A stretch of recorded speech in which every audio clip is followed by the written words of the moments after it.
ஏன் கிறிஸ்தவங்க வாழ்க்கை வந்து வெற்றிகரமாக இல்லை? ஏன் கிறிஸ்தவங்க நிறைய பேர் சில நேரத்தில் ஒரு ரொம்ப பொட்டென்ஷியலான ஒரு பர்சன் அவங்க இல்லாமல் போனதுக்கு காரணம் என்ன அப்படின்னு போய் பார்த்தீங்கன்னா, அவங்களுக்கு அவங்களுடைய ஐடென்டிட்டியை கரெக்டாக என்ன பண்ணவே இல்லை, சொல்லிக் கொடுக்கவே இல்லை. எப்பொழுது உங்கள் அடையாளம் உங்களுக்கு தெரிகிறதோ அப்பொழுதுதான் உங்கள் ஆற்றல் வெளியே வரும். எஸ், உங்களுடைய பொட்டென்ஷியலை அன்லாக் பண்ணுற ஒரு மேட்டர் இருக்கும்னா அதுக்கு பேர் ஐடென்டிட்டி. எத்தனையோ விஷயங்கள் வந்து ரொம்ப லேயரப்பட்டதாக மனுஷங்களுக்கு தெரியுது. ஆனால் உங்களுக்கு இந்த வேதாகமத்தின் அடிப்படையில், இந்த கிருபையின் வெளிச்சங்களில் நீங்கள் புரிந்து கொள்ள வேண்டிய விஷயம் என்னென்னா, நீங்கள் தான் செழிப்பு. பைபிளில் வந்து தேவன் யார் அப்படிங்கிறது இந்த வேதாகமத்தில் எவ்வளவு சொல்லப்பட்டிருக்கோ அதே மாதிரி நீங்கள் யார் அப்படிங்கிறது சொல்ல. Who am I in Christ? இது தெரிஞ்சுக்கிறதுல தான் மிகப்பெரிய வல்லம் இருக்கு. புரிஞ்சுக்கிறதுலாம் மிகப்பெரிய ஆற்றல், பொட்டென்ஷியல்லாம் உங்கள்கிட்ட இருந்து என்ன பண்ண ஆரம்பிக்கும், வெளியில வர ஆரம்பிக்கும். வேதாகமத்தின் பார்வை அல்லது தேவனுடைய பார்வை நம்மை குறித்து எப்பொழுதும் உயர்வானதாகவே இருக்கிறது. கடவுளும் நானும் இந்த பூமியில ஒன்னா சேர்ந்து வேலை செய்யறோம், அதுதான் அடையாளமாக இருக்கிறது. நீங்க ஒரு பெரிய காரியத்தை இந்த பூமியில செஞ்சிட்டு இருக்கீங்க, நீங்க தனியா செஞ்சிட்டல, நீங்களும் தேவனும். இது புது company, father and sons company. நீங்களும் தேவனை இணைஞ்சு ஒரு பிஸ்னஸ் பண்ணி பாருங்க. நீங்களும் தேவனை இணைஞ்சு ஒரு ஊழியத்தை செஞ்சு பாருங்க.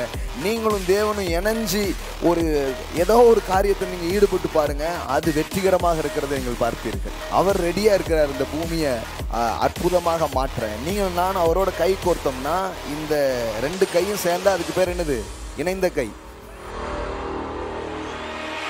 உங்களுக்கு கொடுத்த அடையாளத்தை தெரிஞ்சுக்கோங்க. நீங்க தான் பண்ண, நீங்க தான் மாளிகை. இது என்ன மாதா மாளிகையா? இல்லைங்க, இது நீங்க தேவனுடைய மாளிகை. நம்முடைய வாழ்க்கை எங்க இருந்து ஆரம்பிக்குதான்? இருதயத்துல இருந்து. கடவுளுடைய வார்த்தை உள்ள போய் உள்ள போய் உள்ள போய் அது எனக்குள்ள ஒரு வேலையை பார்க்க கடைசியில் என்ன ஆகுது, என் இருதயத்தில் இருந்து, என் உள்ளங்களில் இருந்து, என் மனதில் இருந்து வாழ்வு புறப்படுகிறது. நீங்க என்னவா இருக்கிறீங்களோ அப்படி உங்களை எண்ணாதீங்க. என்னவா இருக்கணுமோ அப்படி என்ன ஆரம்பிங்க. உங்கள் எண்ணங்களை மாற்றுவதன் மூலம் உங்கள் வாழ்க்கையை மாற்றலாம்.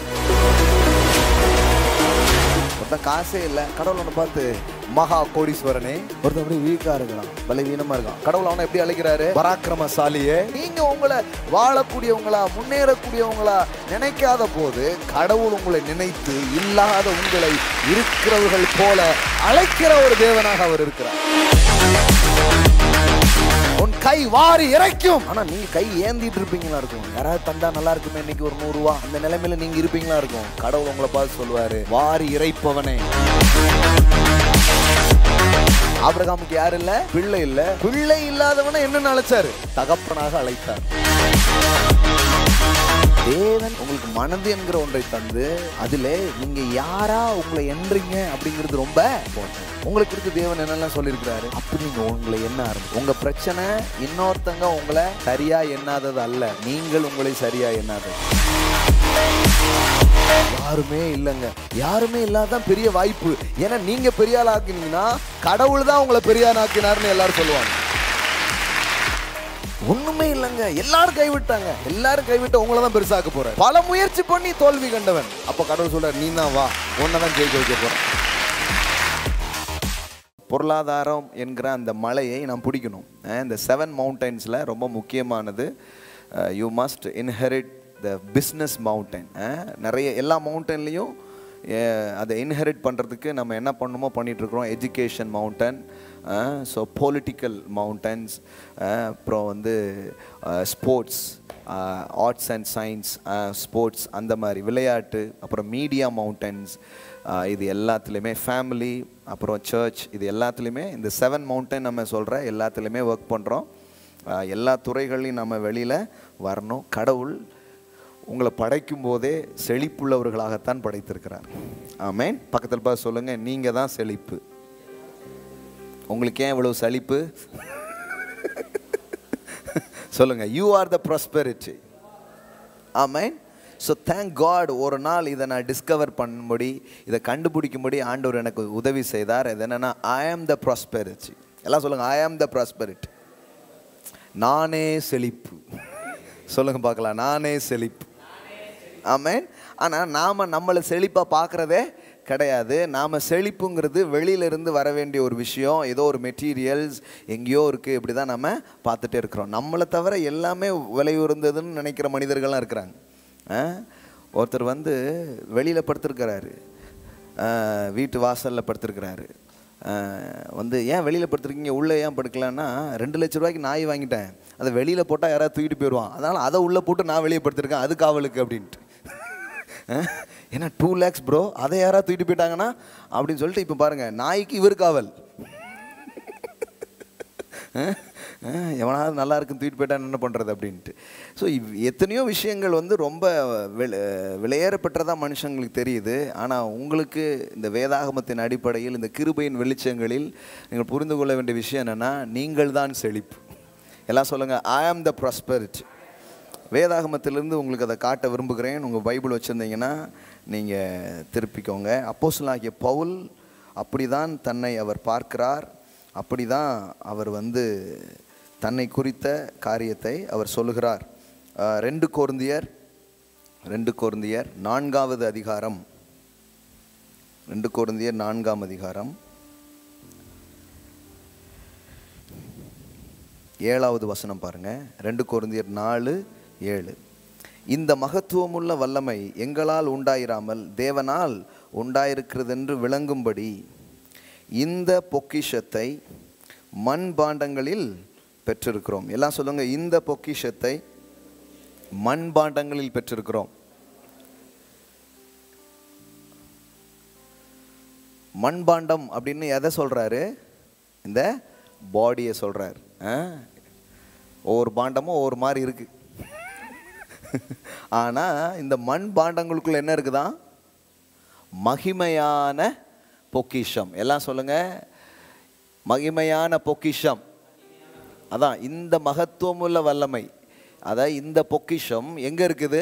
இந்த மண் பாண்டங்களில் பெற்றிருக்கிறோம். ஆங்கிலத்தில் எப்படி வருது பாருங்க. But we have this treasure in earthen vessels. அதாவது ட்ரெஷர்ஸ், பொக்கிஷம் அப்படிங்கிற ஒரு தமிழ் வார்த்தை வந்து ரொம்ப ரிச்சான ஒரு வேர்ட். பொக்கிஷம்னா பல மேட்ரு அடங்கியிருக்கிற ஒரு விஷயந்தான் என்னது? பொக்கிஷம். வேத வசனத்தின் அடிப்படையில் அப்போஸ்தலனாகிய பவுல் எப்படி சொல்கிறாருன்னா, you are a treasure house. எல்லாம் சொல்லுங்கள், ஐ எம் அ ட்ரெஷர் ஹவுஸ். நல்லா சொல்லுங்கள், ஐ எம் அ ட்ரெஷர் ஹவுஸ்.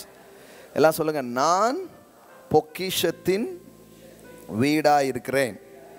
ஆமென். பாருங்க, வேதாகமோ உங்களை வந்து மட்டுப்படுத்தியோ உங்களை குறைவுபடுத்தியோ அது பேசுகிறதே இல்லை. ஏன் கிறிஸ்தவங்க வாழ்க்கை வந்து வெற்றிகரமாக இல்லை? ஏன் கிறிஸ்தவங்க நிறைய பேர் சில நேரத்தில் ஒரு ரொம்ப பொட்டென்ஷியலான ஒரு பர்சன் அவங்க இல்லாமல் போனதுக்கு காரணம் என்ன அப்படின்னு போய் பார்த்தீங்கன்னா, அவங்களுக்கு அவங்களுடைய ஐடென்டிட்டியை கரெக்டாக என்ன பண்ணவே இல்லை, சொல்லிக் கொடுக்கவே இல்லை. அவர்களுடைய அடையாளங்கள் அவர்களுக்கு மிக சரியாக போதிக்கப்படவே இல்லை. எப்பொழுது உங்கள் அடையாளம் உங்களுக்கு தெரிகிறதோ அப்பொழுது தான் உங்கள் ஆற்றல் வெளியே வரும். ஆமென். எஸ், உங்களுடைய பொட்டென்ஷியலை அன்லாக் பண்ணுற ஒரு மேட்டர் இருக்கும்னா அதுக்கு பேர் ஐடென்டிட்டி. எல்லாம் சொல்லுங்கள், ஐடென்டிட்டி. நல்லா சொல்லுங்கள், ஐடென்டிட்டி இன் கிரைஸ்ட். எல்லாம் சொல்லுங்கள், கிறிஸ்துவுக்குள் நான் எனது அடையாளங்களை அறிந்து கொள்வதன் மூலம் என்னுடைய ஆற்றல்கள் வெளியே வர ஆரம்பிக்கும். ஆமென்.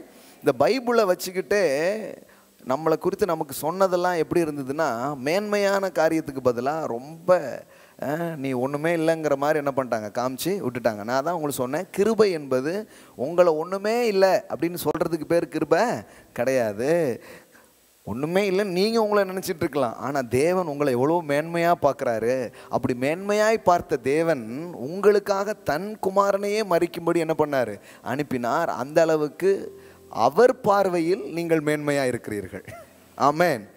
அதை தான் வேதவசனத்தில் படிக்கிறோம். நீ என் பார்வையில் அருமையானபடியினால் கனம் பெற்றா. எல்லாம் சொல்லுங்கள், அவர் பார்வையில் நான் அருமையாக இருக்கிறேன். ஆமென். இங்கே நிறைய பேர் எருமை அப்படிம்பாங்க, அவர் சொல்கிறார் அருமை. எருமை எருமை இதான் நிறைய பேர் நம்மளை கூப்பிட்டுருக்கலாம், ஆனால் அவர் சொல்கிறார் அருமை. அப்படியே ஃப்ளோவில் வந்துடுது நிறைய பேருக்கு. ஆனால் அவர் சொல்கிறார், நீ என் பார்வையில் எப்படி இருக்கிற, அருமையானபடியினால் கனம் பெற்றாய், நானும் உன்னை சிநேகித்தேனே அப்படிங்கிறார். அப்போது வேதாகமத்தின் பார்வை அல்லது தேவனுடைய பார்வை நம்மை குறித்து எப்பொழுதும் உயர்வானதாகவே இருக்கிறது. ஆமென். நீங்கள் ஒரு நாள் உங்களை மட்டா பார்க்கவே கூடாது. புரியுதுங்களா உங்களுக்கு? இப்போ இப்படி சொல்லும்போது சிலருக்கு என்ன தோணுன்னா, பிரதர் இப்படிலாம் சொன்னால் பெருமையாயிடும் மக்களுக்கு அப்படின்னு நினைப்பாங்க. பெருமையாயிரும் அப்படின்னு நினைக்கிறாங்க. ஆக்சுவலி பெருமையே என்ன தெரியுமா? ஒரு தாழ்வு மனப்பான்மையின் அடையாளம் தான். நான் ஒன்றுமில்லைன்னு நினைக்கிறதுனால தான் தான் ஏதாவது உடையவனாக இருக்கணும்னு அவன் என்ன பண்ணுறான், முயற்சி பண்ணி தன்னை காட்டிக்க அவன் ட்ரை பண்ணுறான். அதுவே எதன் அடையாளமாக தான் இருக்குது? தாழ்வு மனப்பான்மையின் அடையாளமாக தான் இருக்குது. பாருங்களேன், சொல்லுவாங்களே நிறைகுடம். அப்படின்னா என்னென்னா, தான் யாருன்னு தெரிஞ்சாலும் ரொம்ப துள்ள மாட்டார். அவருக்கு தெரியும் அவர் யார் அப்படின்ட்டு. ஆனால் இவன் யாருன்னு தெரிலன்னு வச்சுக்கோங்களேன், எப்படியாவது தன்னை பெருசாக காட்டிக்கிறதுக்காக ஏதாவது என்ன பண்ணிகிட்டே இருப்பான், ட்ரை பண்ணிக்கிட்டே இருப்பான். அதுதான் தாழ்வு மனப்பான்மையின் அடையாளங்களாக இருக்கிறது. இது பெருமையை உங்களுக்குள்ளே தூண்டுகிற ஒரு எண்ணங்கள் கிடையாது. உண்மையிலேயே தேவன் உங்களை எப்படி படைத்திருக்கிறார் அப்படிங்கிற உங்களுடைய உண்மையான மதிப்பை உங்களுக்கு காட்டுகிற ஒரு செய்தியாக இருக்கிறது. ஆமென். எல்லாம் சொல்லுங்கள், நான் அவருடைய பார்வையில் அருமையாக இருக்கிறேன். ஆமென். எல்லாம் சொல்லுங்கள், நான் பொக்கிஷத்தின் வீடாக இருக்கிறேன். அப்படின்னா என்ன அர்த்தம்னா, உங்களுக்குள்ள ஒரு தங்க சுரங்கம் மாதிரி நீங்கள் ஒரு சுரங்கம். அதான் பிரதர் பல பேர் நம்மளை சுரண்டிட்டு போயிட்டான் அப்படிங்கிறீங்களா? நான் சொல்கிறேன், எம்புட்டு சுரண்டாலும் இன்னும் நிறைய இருக்குது உள்ள. ஆமென். கடவுள் ஏகப்பட்ட மேட்ரு உங்களுக்குள்ள அவர் வச்சிருக்கிறார். நீங்கள் உங்களை அப்படி பார்க்கறது ரொம்ப அவசியம். பாருங்களேன், நிறைய நேரம் படித்து நல்ல ஒரு டிகிரிலாம் முடித்து வந்திருப்பாங்க, ஆனால் அவங்களுக்கு கூட அவங்கள பற்றி ஒரு ஆரோக்கியமான எண்ணம் இருக்காது. ஏன்னா இது படிப்பு இந்த எண்ணத்தை என்ன பண்ண முடியாது, தர முடியாது. பாருங்கள், இது தேவன் தான் தர முடியும். ஆமென். ஸோ தேவனுடைய வார்த்தையிலிருந்து உங்கள் மதிப்பை நீங்கள் அறிந்து கொள்ள வேண்டியது அவசியமாக இருக்குது. பாருங்கள், அப்போ அவர் சொல்கிறார், you are a treasure house. எல்லாம் சொல்லுங்கள், நான் பொக்கிஷத்தின் வீடாக இருக்கிறேன். 1 கொரிந்தியர் 3ஆம் அதிகாரம், 1 கொரிந்தியர் 3ஆம் அதிகாரம்.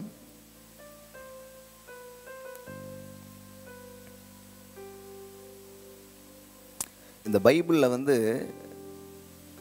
தேவன் யார் அப்படிங்கிறது இந்த வேதாகமத்தில் எவ்வளோ சொல்லப்பட்டிருக்கோ அதே மாதிரி நீங்கள் யார் அப்படிங்கிறது சொல்லப்பட்டிருக்கு. ஹூ ஆம் ஐ இன் கிரைஸ்ட். எல்லாம் சொல்லுங்கள், கிறிஸ்துவுக்குள் நான் யார். இது தெரிஞ்சுக்கிறதுல தான் மிகப்பெரிய வல்லம் இருக்குது. இதை புரிஞ்சுக்கிறதுலாம் மிகப்பெரிய ஆற்றல் பொட்டென்ஷியல்லாம் உங்கள்கிட்ட என்ன பண்ண ஆரம்பிக்கும், வெளியில் வர ஆரம்பிக்கும். நாம் கிறிஸ்துவுக்குள் யார் அப்படிங்கிறது தான் ரொம்ப முக்கியமான ஒரு காரியம். இப்போ பாருங்கள், 1 கொரிந்தியர் 3ஆம் அதிகாரம் எடுத்துக்கோங்க, 9வது வசனம் பாருங்கள். நாங்கள் தேவனுக்கு உடன் வேலையாட்களாய் இருக்கிறோம். எல்லாம் சொல்லுங்கள், தேவனுக்கு உடன் வேலையாள். நாங்கள்னா பவுல் மட்டும் இல்லை, நீங்கள் நாங்கள் எல்லாருமே யார்? எல்லாம் சொல்லுங்கள், உடன் வேலையாள். இந்த வார்த்தை என்னுடைய இது உங்களுக்கு புரியுதான்னு தெரில. இது என்ன சொல்லுது தெரியுமா? தேவனுக்கு உடன் வேலையாள். இப்போது 2 பேர் பார்க்குறாங்க, இவன் கிளாஸ்மேட்டு, நாங்கள் 2 பேரும் ஒரே ஸ்கூலில் படிக்கிறோம், அதே மாதிரி ஒரே இடத்துல என்ன பண்ணுறோம், வேலை பார்க்குறோம், அல்லது ஒன்றா ஒரு வேலையை செய்கிறோம். பவுல் சொல்கிறாரு, நாங்கள் யாருக்கு உடன் வேலையாள் தெரியுமா? ஏதோ கம்பெனிலேயோ ஒரு ஃபேக்ட்ரியிலையோ யாருக்கூடையோ ஒன்றும் இல்லை. நாங்கள் தேவனுக்கு உடன் வேலையாட்கள். we are a co-working with God, for we என்ன போட்டு பாருங்கள், for we God's follow workers. we are co-working. இன்னொரு டிரான்ஸ்லேஷனில் வருது co-laborer அப்படின்னு வருது. எல்லாம் சொல்லுங்கள், co-laboring, co-workers. அப்படின்னா என்னென்னா, கடவுளும் நானும் இந்த பூமியில் ஒன்றா சேர்ந்து வேலை செய்கிறோம். அதுதான் என் அடையாளமாக இருக்கிறது. நீங்கள் ஒரு பெரிய காரியத்தை இந்த பூமியில் செஞ்சிட்ருக்கீங்க, நீங்கள் தனியாக செஞ்சிட்டில்ல, நீங்களும் தேவனும். இது புது company, father and sons company. Hallelujah. Father and sons company இந்த பூமியில் நீங்கள் நடத்தும்படியாக வந்திருக்கிறீங்க. ஆமென். எல்லாம் சொல்லுங்க, I am a co labourer, I am a co worker. Amen. அதாவது சில பேர் கேட்பாங்க, இந்த பூமி ஏன் இப்படி இருக்குது, இந்த பூமி ஏன் இப்படி இருக்குன்னா, நாம் கடவுளோடு சேர்ந்து கோ லேபர் பண்ணாதனால அப்படி இருக்குது. அவர் ரெடியாக இருக்கிறார் இந்த பூமியை அற்புதமாக மாற்ற. நீங்கள் நானும் அவரோட கை கோர்த்தோம்னா, இந்த 2 கையும் சேர்ந்தா அதுக்கு பேர் என்னது, இணைந்த கை. இந்த இணைந்த கைகள் சேர்ந்துச்சுன்னா இந்த பூமியில் மாற்ற முடியாது எதுவுமே கிடையாது. செத்ததை கூட எழுப்போம், இல்லாததை இருக்கிறது போல கொண்டு வரும், புது படைப்பாக இந்த பூமி மாறிட்டும். நிறைய பேர் ஆண்டவன் செய்வான்னு நிறைய பேர் உட்காந்துருக்காங்க. நிறைய பேர் ஆண்டவர் எங்கே செய்வார், நம்ம செய்வோன்னு போய் செஞ்சிட்ருக்காங்க. பவுல் சொல்கிறாரு, இல்லைப்பா, இது ஆண்டவர் மட்டும் செய்கிறது இல்லை நீ மட்டும் செய்கிறது இல்லை. நாம் யாருன்னா we are co-worker. எல்லாம் சொல்லுங்கள், co-worker. எல்லாம் சொல்லுங்கள், இணைந்து செய்ய போகிறோம். சில சொல்லுவாங்க, ஆண்டவரே நீங்கள் செய்யுங்க ஆண்டவரே அப்படின்னு இவங்க உட்காந்துக்குவாங்க. சில பேர் ஆண்டவர்லாம் விட்டுட்டு இவங்க போய் ஏதாவது என்ன பண்ணிகிட்டு இருப்பாங்க, செஞ்சுக்கிட்டு இருப்பாங்க. ஆனால் வேதாகமும் அப்படி சொல்லலை. வேதாகம் எப்படி சொல்லுது, நீங்களும் தேவனும் இணைஞ்சு செய்கிறீங்க. ஆமென். நீங்களும் தேவனும் இணைஞ்சு ஏதாவது பண்ணி பாருங்கள், அது இந்த உலகத்திலேயே முதல் தரமானவைகளாக இருக்க ஆரம்பிக்கும். நீங்களும் தேவனை இணைஞ்சு ஒரு பிஸ்னஸ் பண்ணி பாருங்கள். நீங்களும் தேவனை இணைஞ்சு ஒரு ஊழியத்தை செஞ்சு பாருங்கள். நீங்களும் தேவனை இணைஞ்சு ஏதோ ஒரு காரியத்தை நீங்கள் ஈடுபட்டு பாருங்கள், அது வெற்றிகரமாக இருக்கிறதை நீங்கள் பார்ப்பீர்கள். ஆமென். எல்லாம் சொல்லுங்கள், co-worker. ஆமென். இது எவ்வளோ பெரிய அடையாளம் பாருங்கள். co-laborer. அப்படி தான் நடக்குது பாருங்களேன். பாருங்கள், இந்த அடையாளங்களை வாசித்துட்டு ஒரு எக்ஸாம்பிள் உங்களுக்கு காட்டுறேன் பாருங்கள். அடுத்தது என்ன போட்டிருக்குது, நீங்கள் தேவனுடைய பண்ணையும். நீங்கள் யாரா? பக்தப்பா சொல்லுங்கள், நீங்கள் பண்ணை. பெரிய பண்ணையா சின்ன பண்ணையான்னு தெரில, ஆனால் நீங்கள் யாரா பாருங்கள். இந்த மாதிரி வசனம்லாம் நிறைய பேர் பார்த்ததே கிடையாது பைபிளில். இதுக்கு முன்னாடி நீங்கள் படிச்சிருக்கீங்கலாம் தெரியும், உங்கள் கையில் தான் பைபிள் இருந்திருக்கும். சில பேர் இது என்னது அப்படின்ட்டு அதிர்ச்சி படாதீங்க, இங்கே தான் இருக்குது, பைபிளில் இருந்து தான் படிச்சுட்ருக்கிறேன். என்ன போட்டிருக்கு, நீங்கள் தேவனுடைய பண்ணையும். எப்படி போட்டிருக்கு பாருங்க, யூ ஆர் காட்ஸ் ஃபீல்ட். நீங்கள் தான் தேவனுடைய ஃபீல்டு, அவருடைய தோட்டம், அவருடைய பண்ண வீடு. யார் தான்? நீங்கள் தான். கடவுள் உங்களில் தான் அவருடைய எல்லா காரியத்தையும் என்ன பண்ணுறாரு, முதலீடு பண்ணுகிறார், செய்கிறார். நீங்கள் தேவனுடைய பண்ணையும் நீங்கள் தேவனுடைய மாளிகையுமாய் இருக்கிறீர்கள். You are God's building. எல்லாம் சொல்லுங்கள், காட்ஸ் பில்டிங். தமிழில் ரொம்ப நல்லா இருக்குது, மாளிகை. பக்கத்தில் பார்த்து சொல்லுங்கள், நீங்கள் தேவனுடைய மாளிகையாக இருக்கிறீங்க. ஆமென். உங்கள் அடையாளம், உங்களை பற்றி தான் பேசிகிட்டு இருக்கிறேன் நான். உங்களுக்கு கொடுத்த அடையாளத்தை தெரிஞ்சுக்கோங்க. நீங்கள் தான் பண்ணை, நீங்கள் தான் மாளிகை. ஆமென். இது என்ன மாதா மாளிகையா? இல்லைங்க, இது நீங்கள் தேவனுடைய மாளிகை, இது அப்பாவுடைய மாளிகை. ஆமென். எப்படி போட்டிருக்கு பாருங்க, தேவனுடைய மாளிகையாக இருக்கிறீர்கள்.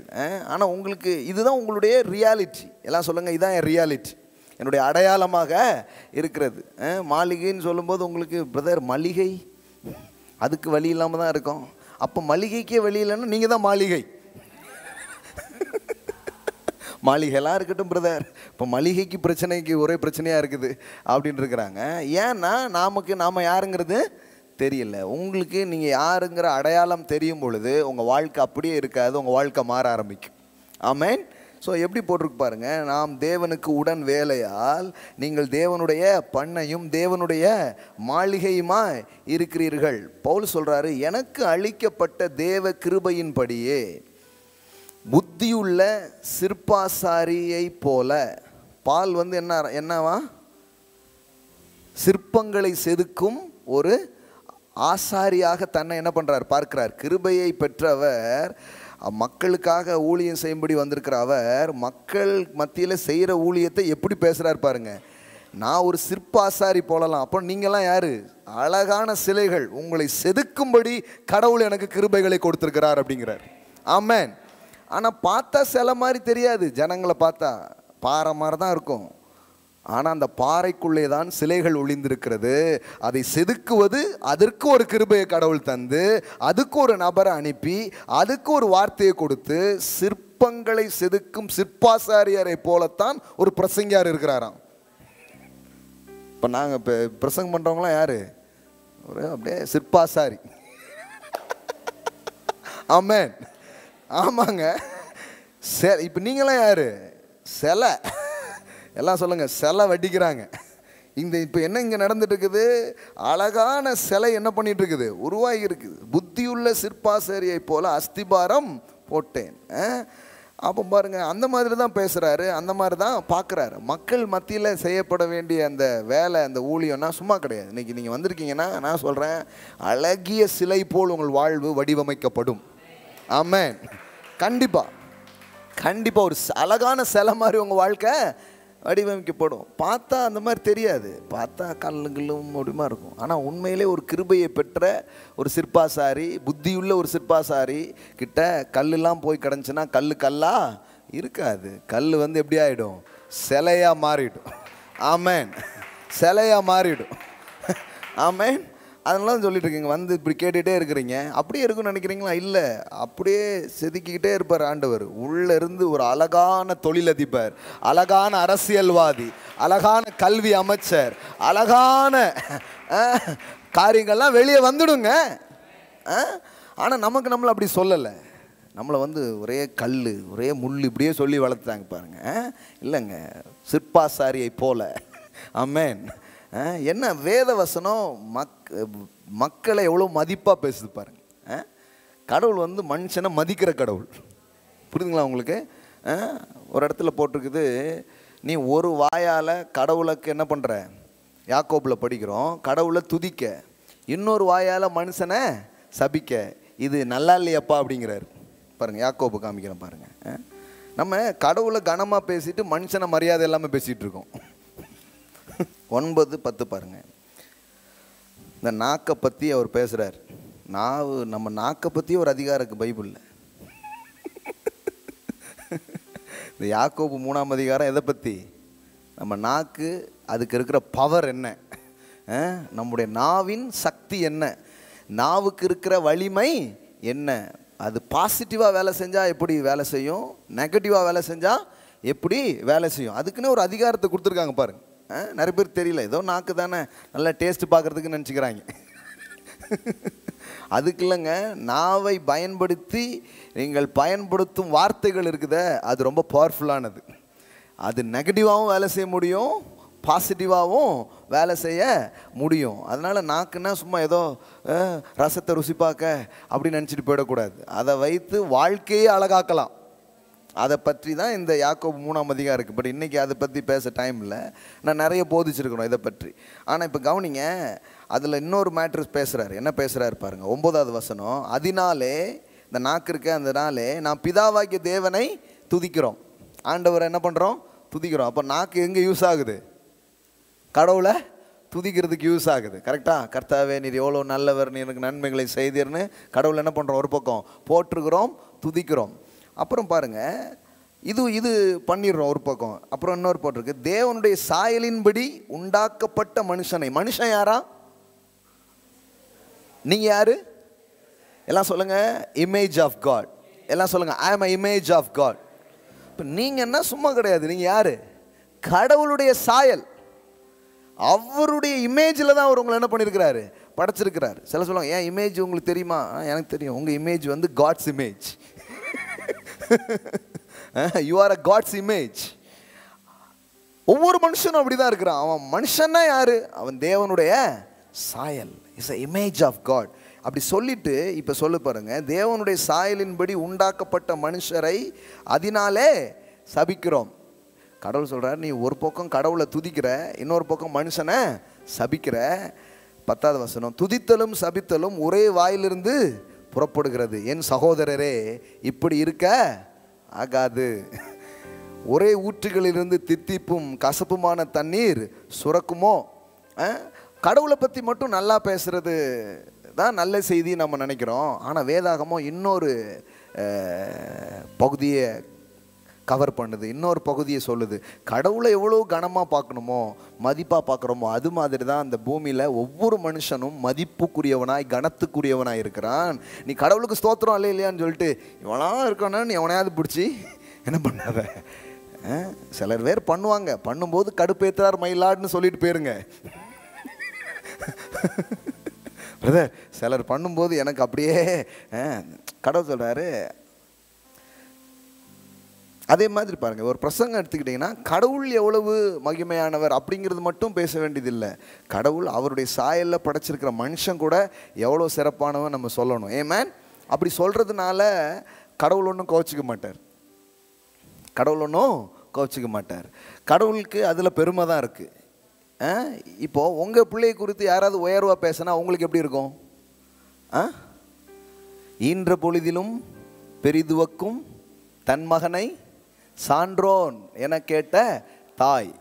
அப்போ ஒரு தாய் ஒரு பிள்ளையை வந்து பெற்றெடுக்க வரா, அது ஒரு சந்தோஷம். அதை விட எல்லாருக்கும் நடுவில் அவனை வந்து ரொம்ப மதிப்பாக பேசும்போது ஒரு தாய்க்கு எப்படி இருக்கான்? சந்தோஷமாக இருக்கான். அப்போ கடவுளுக்கு கூட இதெல்லாம் ஏன் பதிவு பண்ணியிருக்கிறாங்கன்னா, உங்களை குறித்து மதிப்பாக பேசினா தான் கடவுளுக்கு சந்தோஷமா. அல்லேலூயா. என் மகனே, உன் இருதயம் ஞானமாக இருந்தால் என் இருதயம் என்னிலே மகிழுங்கிறாரு. கடவுள் வந்து உங்களுடைய வாழ்க்கையில், உங்கள் வாழ்க்கையின் காரியங்களை குறித்து, உங்களை குறித்து நல்ல வசனிப்புகள் பேசப்படும் பொழுது தேவனுக்கு அது மகிமையாக மாறுகிறதாம். ஆமென். ஆமாங்க. அதனால தான் தேவன் வந்து இந்த இடத்துல வேதாகமம் என்ன பதிவு செய்யுது, மனுஷனை திட்டாதப்பா, மனுஷனை குறைவா பேசாத. ஏன்னா மனுஷன் வந்து என் பார்வையில் எப்படி இருக்கிறான்? மதிப்பானவனாக இருக்கிறான். மனுஷனை குறித்து இப்போ நல்லா பேசும்போது கடவுள் ஒன்றும் அதில் வருத்தப்படுறதில்ல. ஒரு ஓவியர் தன் ஓவியங்களை குறித்து புகழும் பொழுது அது அவருக்கு பெருமை தான். கரெக்டா? அப்போது படைத்தவர் தன் படைப்புகளை குறித்து ஒருவன் நல்லா பேசும் பொழுது படைத்தவருக்கு அதை கேட்கும் போது எப்படி தான் இருக்கும்? ரொம்ப பெருமையாக தான் இருக்கும் பாருங்கள். அதனால் நம்ம வந்து இந்த ஏரியாவை மட்டும் தெரிஞ்சுக்கிட்டு இந்த ஏரியாவை விடணுங்கிற அவசியமே கிடையாது. அதனால ஒரு சபையில் ஆண்டவர் எப்படிப்பட்டவர் நம்ம சொல்லிக்கிட்டே வர்றோமோ அதே மாதிரி நீங்கள் எப்படி இருக்கீங்கிறதையும் சொல்லிக்கிட்டே வரணும். அப்போந்தான் மனிதர்களுக்கு தங்களை குறித்த ஒரு வெளிப்பாடும் ஒரு மதிப்பும் அவங்களுக்கு என்ன பண்ண ஆரம்பிக்கும்? இருக்க ஆரம்பிக்கும். ஆமென். நான் அந்த புரிந்து கொள்ளுதலோடு தான் இந்த பிரசங்கத்தை இன்றைக்கி நான் செய்கிறேன். இந்த இடத்துல உட்காந்துருக்கீங்கன்னா சாதாரணமாக பார்க்கல. இங்கே இருக்கிற யாரையும் சாதாரணமானா பார்க்கவே இல்லை. எப்படி பார்க்குறேன்னா, இந்த வார்த்தைகளெல்லாம் உள்ளே போய் நீங்கள் யாருங்கிற அடையாளங்களை நீங்கள் தெரிஞ்சுக்கும் போது இன்றைக்கி ஒருவேளை கடனில் காசு இல்லாமல் அப்படி இருக்கலாம். ஆனால் உண்மையிலேயே நீங்கள் கடவுளுடைய மகன், கடவுளுடைய மகள், இதெல்லாம் தெரிஞ்சுக்க ஆரம்பிக்கும் போது என்ன ஆகும்? உங்கள் கையெல்லாம் வாரி இறைக்கிற கையாக மாறும். ஆமென். உங்கள் கை வாரி இறைக்கும். ஆமென். இன்றைக்கி ஒரு வீடு வாசல் இல்லாமல், இன்றைக்கி ஒரு வசதி இல்லாமல் நீங்கள் இருப்பீங்க. ஆனால் ஒரு நாள் வரும் நீங்களே வீடுகள்லாம் கட்டுவீங்க. ஆமென். சொந்த வீடுகளில் போய் குடி இருப்பீங்க. ஆமென். இன்னும் கொஞ்சம் பேருக்கு நீங்களே அடைக்கலத்தை ஏற்படுத்தி கொடுக்குற நபர்களாக நீங்கள் இருப்ப ஆரம்பிப்பீங்க. ஆமென். இதெல்லாம் சாத்தியங்க. இது அம்புட்டும் கடவுள் வச்சிருக்கிறார். ஆனால் நாம் வந்து நம்மளை என்னவா நினைக்கிறோம் அப்படிங்கிறது தான் வாழ்க்கை. எல்லாம் சொல்லுங்கள், நீங்கள் உங்களை என்னவா நினைக்கிறீங்களோ அதான் வாழ்க்கை. கடவுள் என்னவா நினைக்கிறார் அதுதான் உன் வாழ்க்கை அப்படி பைபிளில் சொல்லல. கடவுள் வந்து உங்களை என்னவா நினைக்கிறாரு? நீ என் பார்வையில் அருமையா இருக்கிறாயின்ட்டார். ஆனால் அவர் எல்லாரை குறித்தும் அப்படி தான் நினைவுள்ளவராக இருக்கிறாரு. ஆனால் அப்போ ஏன் எல்லாரும் நல்லா இல்லை? ஏன்னா கடவுள் என்ன நினைக்கிறார் அப்படிங்கிறத ஒரு மனிதன் இந்த பூமியில் நினைக்கும் பொழுது அது நிஜமாக மாறும். எத்தனை பேர் புரியுது? நான் ரொம்ப வேகமாகவே போல ரொம்ப ஸ்லோவாக இன்றைக்கி சொல்லிகிட்டு இருக்கிறேன். விளங்குதா உங்களுக்கு? பாருங்கள், நீதிமொழிகள் 23:7 23:7. நிறைய பேர் இப்போ தான் வர்றீங்க, இப்போது இதெல்லாம் கற்றுக்க ஆரம்பிக்கிறீங்க. அதனால் சில அடிப்படையையும் நான் திரும்ப திரும்ப சொல்லிகிட்டே பேச வேண்டியது இருக்குது. இல்லைனா சில பேருக்கு என்னமோ சொல்கிறாங்களே அப்படிங்கிற மாதிரி ஆகிடும். ஸோ Proverbs 23:7 அங்கே என்ன போட்டிருக்கு பாருங்கள். அவன் இருதயத்தின் நினைவுகள் எப்படியோ அப்படியே அவன் இருக்கிறான். எல்லாம் சொல்லுங்கள், இருதயத்தின் நினைவுகள் எப்படியோ அப்படியே அவன் இருக்கிறான். அப்போ ஒரு மனுஷன் எப்படி இருப்பான் அப்படின்னா, அவன் எப்படி என்றானோ அவன் அப்படி இருக்க போகிறான். நீங்கள் வந்து உங்களை பலவீனராக, நீங்கள் வந்து உங்களை ஒரு நோயாளியாக, நீங்கள் வந்து உங்களை வந்து ஒரு குறை உள்ள நபராக, நீங்கள் வந்து உங்களை ஒரு தரித்திரராக, நீங்கள் வந்து உங்களை சாதாரணமான ஆளாகவே எண்ணிக்கிட்டே இருப்பீங்கன்னா உங்கள் வாழ்க்கை எங்கே தான் இருக்கும்? அங்கே தான் இருக்க ஆரம்பிக்கும். சில பேர் சொல்கிறாங்க, அப்படி தானே இருக்கேன், அப்போ அப்படி தானே எண்ணணும் அப்படிங்கிறாங்க. அப்படியே இருக்கணும்னா அப்படியே எண்ணுங்க. அப்படி இருக்கிறது மாறணும்னா தேவன் சொல்கிற மாதிரி எண்ணணும். பக்கத்தில் பார்த்து கேளுங்க, அப்படியே இருக்கணுமா இல்லை மாறணுமா? அப்படியே இருக்கணும்னா எப்படி இருக்கிறோமோ அதை என்ன பண்ணக்கூடாது? எண்ண கூடாது. எதை எண்ணணும்? எதை எண்ணணும்னா இப்போ நேரம் சொன்னேனே, நான் ஒரு மாளிகை. ஆமென். எனக்குள்ளே பொக்கிஷத்தை கடவுள் வைத்திருக்கிறார். நான் ஒரு அழகான சிலையா என்னை கடவுள் வடிவமைத்து கொண்டிருக்கிறார். ஆமென். நான் ஒரு பண்ணை வீடாக இருக்கிறேன். நிறைய பேர் பண்ணை வீடுனா என்னன்னா எல்லாருக்கும் அதில். சில பேர் அப்படி பார்க்கறது இல்லை. தங்களை எப்படி பார்க்குறாங்க? புறம்போக்கு. You mean wasteland? எஸ்.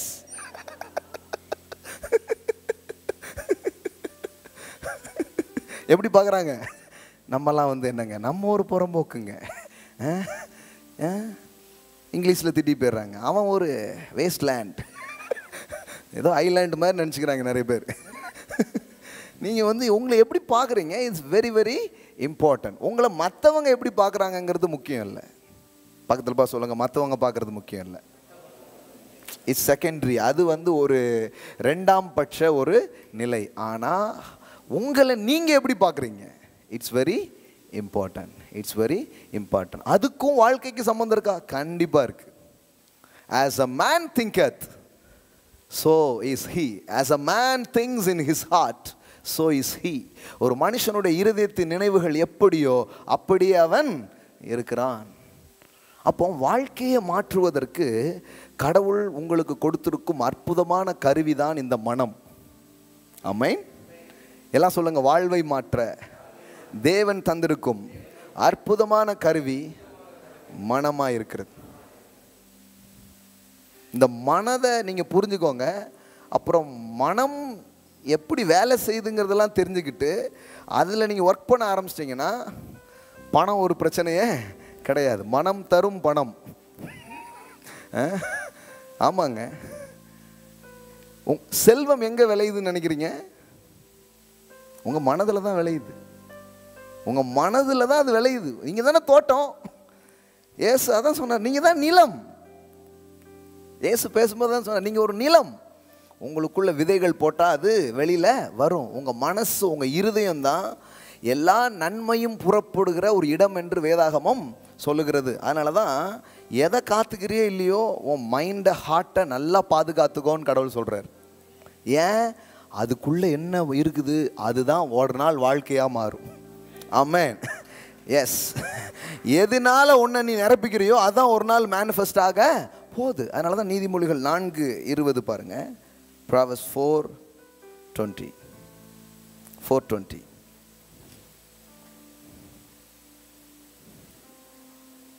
ஏத்திங்களா? நீதிமொழிகள் 4:20.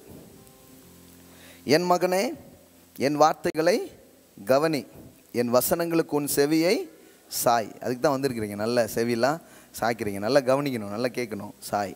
அவைகள் உன் கண்களை விட்டு பிரியாதிருப்பதாக, அவைகளை உன் இருதயத்துக்குள் காத்துக்கொள். அவைகளை கண்டுபிடிக்கிறவர்களுக்கு அவைகள் ஜீவனும் அவர்கள் உடலுக்கெல்லாம் ஆரோக்கியமாம்.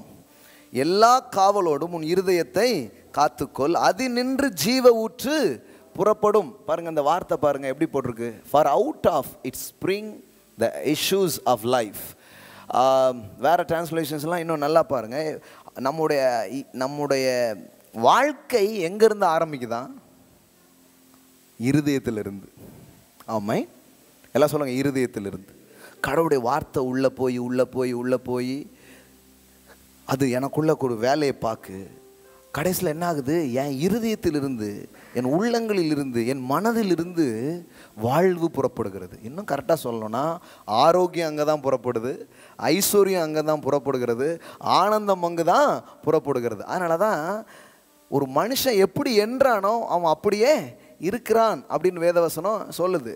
இது வந்து எத்தனையோ 1000 வருஷத்துக்கு முன்னாடி சாலமோன் இதை என்ன பண்ணியிருக்கிறார், சொல்லியிருக்கிறார்.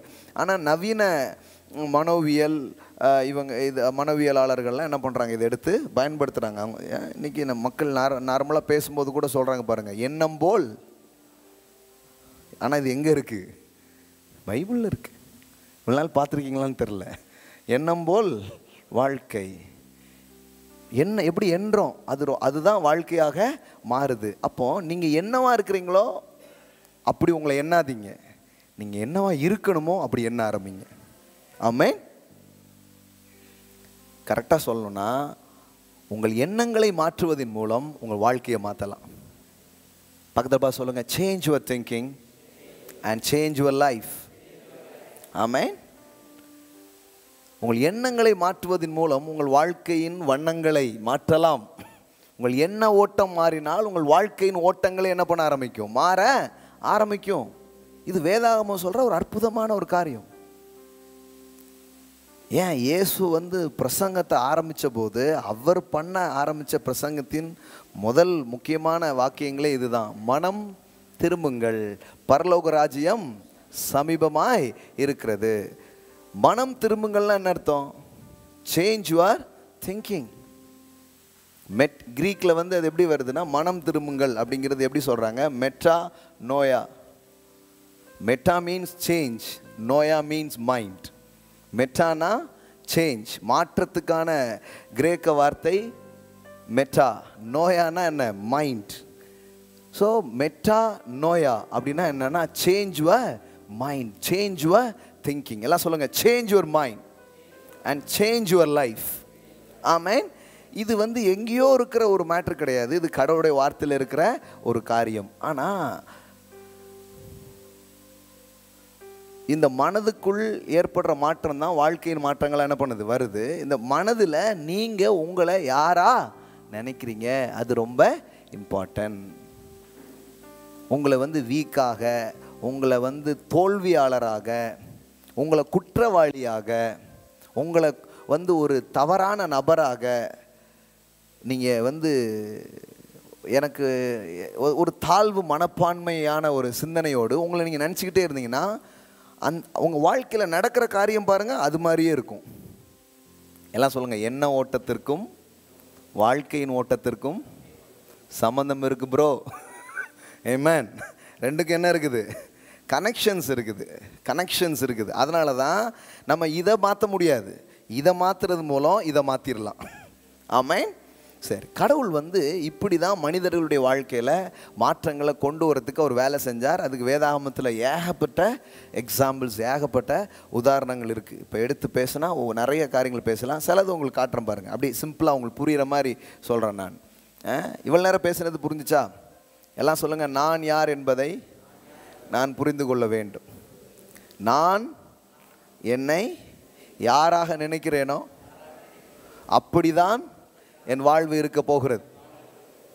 நான் இப்பொழுது என்னவாக இருக்கிறேனோ அப்படி நான் எண்ணாமல் என்னவாக இருக்க வேண்டுமோ அப்படி நான் எண்ண போகிறேன். ஆமென். அதுதான் சேஞ்சை கொண்டு வரதுக்கான வாய்ப்பாக இருக்கிறது, வழியாக இருக்கிறது. அதனால தான் வேதாகமம் வந்து அந்த விதத்தில் மாற்றங்களை நம்ம கொண்டு வர முடியும்னு சொல்லுகிறது. இப்போ கவனிங்க, இப்போ வந்து ஒரு எக்ஸாம்பிள்ஸ் பாருங்கள். ரோமருக்கு எழுதின நிருபம் 4ஆம் அதிகாரம், ரொம்ப எளிதாக புரிந்து கொள்ளக்கூடிய எக்ஸாம்பிள்ஸ். ரோமன்ஸ் 4. இங்கே வந்து ஒரு மனுஷன், ஆப்ரஹாம் அப்படிங்கிற ஒரு மனிதன், சாராள் என்கிற ஒரு, இவங்க ரெண்டு பேரும் ரொம்ப வயதானவங்க. கடவுள் வந்து இவங்களுக்கு ப்ராமிஸ் பண்ணியிருக்கிறார். என்ன ப்ராமிஸ் பண்ணியிருக்கிறாரு? உங்களுக்கு நான் ஒரு சந்ததியை கொடுப்பேன், உன் மூலமாக இந்த பூமியின் வம்சங்கள் ஆசீர்வதிக்கப்படும். ஸோ முதிர் வயதானவர்கள் ஒரு குழந்தையை பெற்றெடுப்பதுக்கு சாத்தியமே கிடையாது. பாருங்களேன், முதிர் வயதானவர்கள் குழந்தையை பெற்றெடுக்கிறது நம்ம ஊரில் சேம், வெளிநாட்டில் பிளெஸ்ஸிங். புரியல உங்களுக்கு? இப்போது 50-60 வயசில் ஒருத்தங்க குழந்தை பிறந்துன்னு வைங்களேன், நம்ம ஊரில் மறைச்சி வளர்க்கணும். ஏன்னா நம்ம ஊரில் 50-60 வயசில் யாருக்காவது குழந்தை பிறந்தால் அதை எப்படி பார்க்குறாங்க? அவமானமாப்பா, நம்ம வந்து என்னத்தை தான் கொண்டாடி இருக்கிறோம், அவமானமாக பார்ப்போம். அது என்ன இது பாருங்களேன், இந்த சமூகம் பலவிதமான பயத்தை உருவாக்கி வச்சுருக்கு நம்ம சுற்றிலும். 55 வயசில் ஜோசப் பிரின்ஸ் வந்து குழந்தை பெற்றுக்கிறாரு. அதை அவர் பையனை தூக்கி காட்டும்போது பிளெஸ்ஸிங்ஸ்ன்னு சொல்கிறார். 55 வயசுனா அவர் ஒய்ஃபுக்கு ஒரு 50 வயசு இருக்கும். 50 வயசில் அவங்க குழந்தை பெற்றுட்டு அவங்க வந்து அதை ஒரு பிளெஸ்ஸிங்ஸ் என்ன பண்ணுறாங்க, ப்ரொக்ளைம் பண்ணுறாங்க. ஆனால் நம்ம ஊரில் இதே கதை நடந்துன்னு வைங்களேன், 50 வயசுக்கு அப்புறம் என்ன சொல்லப்போனால் சிலர் வாழ்க்கையே அப்போந்தான் பாஸ் ஆரம்பிக்காங்க. ஏன்னா நம்ம ஊரில் ஏகப்பட்ட கமிட்மெண்ட், எல்லாம் கமிட் பண்ணி முடிக்கிறதுக்கே 40 ஆயிடுது. வாழ்க்கைன்னு முடிச்சு பார்க்கறதுக்குள்ளே பார்த்தீங்கன்னா இதாகி போயிடுது. அதனால் இப்போ தயவுசெய்து திட்டாதீங்க. 50-60 வயசுக்கு அப்புறம் தான் ஆரம்பிக்கிறதுனால தயவுசெய்து பாராட்டுங்க, நல்லா வாழட்டும். ஆமென். இதுக்கு தட்டலன்னா வேறு எதுக்கு தட்ட போகிறீங்க? அவமானமாக பார்க்காதீங்க. 40 வயசில் ஆரம்பிக்காங்களா, 50 வயசில் ஆரம்பிக்காங்களா, ஒன்றும் இதாக நினைக்காதீங்க. இட்ஸ் குட், ஷேம் கிடையாதுங்க. அதெல்லாம் அது ஒரு பிளெஸ்ஸிங். ஆமென். நம்முடைய கல்ச்சரில் என்னமோ தெரில, அது ஒரு மாதிரி ஆக்கி விட்டாங்க. பிள்ளைங்கள்லாம் பெரிய பிள்ளை ஆகிட்டாங்க. இதுக்கு நீங்கள் ஒரு அதுக்கப்புறம் நான் வந்து ஒரு செகண்ட் ஹனிமூன் போகிற மாதிரி இருக்காங்க அப்படின்னா உங்களுக்கு எப்படி இருக்கும்? எல்லோரும் எப்படி பார்ப்பாங்க? என்ன இது?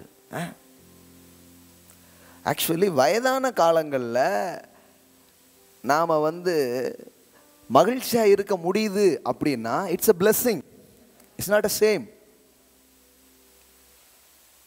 அதனால தான் எகிப்திலிருந்து ஜனங்கள் வந்து விடுதலையாகி வந்தபோது வேதவசனம் சொல்லுகிறது, அவர்கள் கோத்திரத்தில் பலவீனமானவர்கள் ஒருவரும் இல்லை. அப்படின்னா என்ன? எந்த வீக்னஸும் இல்லை. வயதானவங்க எல்லாருமே பலன் அடைஞ்சாங்க. வேதாகமம் சொல்லுது, கழுகுக்கு சமானமாய் உங்கள் பலனெல்லாம் திரும்பும் என்று எழுதியிருக்கிறது. ஆமென்.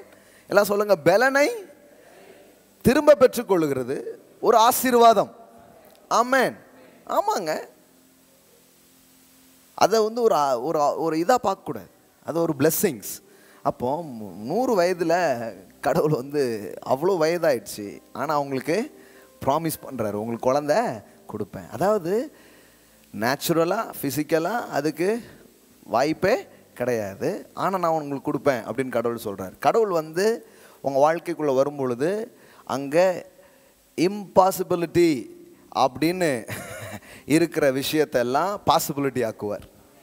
தேவன் உங்கள் வாழ்க்கைக்குள்ளே வந்திருக்கிறதுக்கு ஒரு காரணம் இருக்கிறது. உங்கள் வாழ்க்கையில் எதெல்லாம் சாத்தியம் இல்லையோ அதையெல்லாம் சாத்தியப்படுத்துவதற்காகத்தான் உங்கள் வாழ்க்கைக்குள்ளாக அவர் வந்திருக்கிறார். ஆமென். ஆமாம், அதுக்கு தான் அவருடைய ஆவி உங்கள் மேலே வந்திருக்கு, அதுக்கு தான் அவர் உங்கள் வாழ்க்கைக்குள்ளே வந்திருக்கிறார். ஆமென். எல்லாம் சொல்லுங்கள், எதெல்லாம் சாத்தியம் இல்லையோ அதெல்லாம் சாத்தியப்படுத்துறதுக்கு தான் தேவன் என் வாழ்க்கைக்குள்ளே வந்திருக்கிறார். இதை நான் சொல்லும்போது இதே விஷயம் இல்லை, இதே விஷயமும் எடுத்துக்கலாம். ஆனால் இன்னும் உங்கள் வாழ்க்கையில் எத்தனையோ காரியங்கள் சாத்தியமே இல்லைன்னு இருக்கலாம், அதெல்லாம் கடவுள் சாத்தியப்படுத்துவார். ஆமென். அதெல்லாம் சாத்தியப்படுத்துவார். அதுதான் இம்பாசிபிள். ஒரு ஹெச் போட்டுருங்க, சின்ன ஸ்பேஸ் கொடுத்தீங்கன்னா இம்பாசிபிள். ஹல்லேலூயா. எல்லாமே நம்ம கூடும். ஆமென். இப்போ அவங்களுக்கு கடவுள் வந்து அவங்க வாழ்க்கையில் ஒர்க் பண்ணுறாரு. எப்படி ஒர்க் பண்ணுறாரு நீங்கள் பார்த்தீங்கன்னா, grace means God's working, he's work. அப்படி தானே சொன்ன உங்களுக்கு. கிருபைன்னா என்ன? தேவன் செயல்படுகிறார், அல்லது தேவன் எனக்காக வேலை செய்கிறார். பச்சையாக சொல்லலாம், கடவுள் வேலை பார்க்குறாருங்க. கிரேஸ்னா என்னமோ நினச்சிக்கிட்டார். Grace means God is working. Amen. தேவன் எனக்காக வேலை செய்கிறார். வழக்கமாக கடவுளுக்காக மனுஷன் வேலை செய்கிறதெல்லாம் பார்த்துருக்கோம், ஆனால் கிருபை மனிதனுக்காக கடவுள் இறங்கி வேலை செய்கிறார். Amen. Yes, that is the grace of God. கடவுள் இறங்கி மனுஷன் காலை கழுவுறாருங்க. வழக்கமாக மனிதன் கடவுளை கழுவினதை தான் நீங்கள் பார்த்துருப்பீங்க. ஆனால் முதல்ல கிருபை இந்த பூமியில் வெளிப்பட்ட போது அவர் மனிதர்களை பரிசுத்தப்படுத்தினார், மனிதர்களை சுத்தப்படுத்தினார், மனிதர்களின் பாதங்களை அவர் கழுவினார், மனிதர்களுக்கு சேவை புரிந்தார். ஆமென். இயேசு சொல்றார், நான் ஊழியம் கொள்ளும்படி வராமல் நான் ஊழியம் செய்யும்படி வந்தேன். புரியுற மாதிரி சொன்னா, நான் பணிவிடை கொள்வதற்காக வரவில்லை, நான் பணி செய்வதற்காக வந்திருக்கிறேன். ஆமென். நீங்க வந்து எனக்கு வேலை செய்யணுங்கிறதுக்காக நான் வரல, நான் உங்களுக்கு ஒன்று வேலை செய்யறதுக்காக வந்தேன். இயேசு வந்து இந்த பூமியில செஞ்சதெல்லாம் அவர் நமக்காக வேலை பார்த்தார். ஆமென். அதான் grace. That is the grace of God. அப்போ கடவுள் வந்து உங்கள் வாழ்க்கையில் கிரியை செய்கிறார், ஒர்க் பண்ணுறார். நீங்கள் டயர்டாக போயிருக்கலாம், நீங்கள் நம்பிக்கை இல்லாமல் போயிருக்கலாம், உங்களுக்கு என்ன எதிர்காலம் அப்படின்னு போயிருக்கலாம், ஆனால் அவர் ஒர்க் பண்ணுறார். நீங்கள் ஏதோ பிரசங்கம் கேட்டுட்டுல, தேவன் வேலை செய்ய நீங்கள் அனுமதி கொடுத்து கொண்டிருக்கிறீர்கள். எஸ்.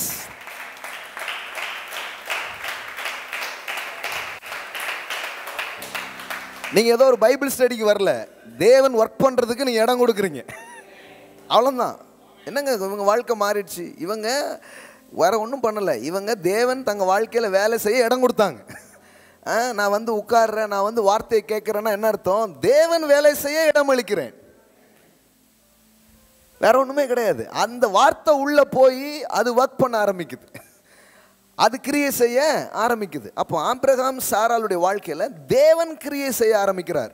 இவர்களால் கிரியை செய்ய முடியவில்லை. ஏன்னா எந்த கண்டிஷனுக்கு வந்தாச்சு? Dead condition. எங்களால் கிரியை செய்ய முடியாது. அப்போ உங்களால் கிரியை செய்ய முடியாத போது தேவன் கிரியை செய்கிறார். அதான் கிருபை. ஆமென். அதனால அடிக்கடி சொல்லுவோம், உங்களால் முடியலையா, முடியலன்னு ஒன்று வந்துச்சுன்னா நீங்கள் பயப்படவே கூடாது.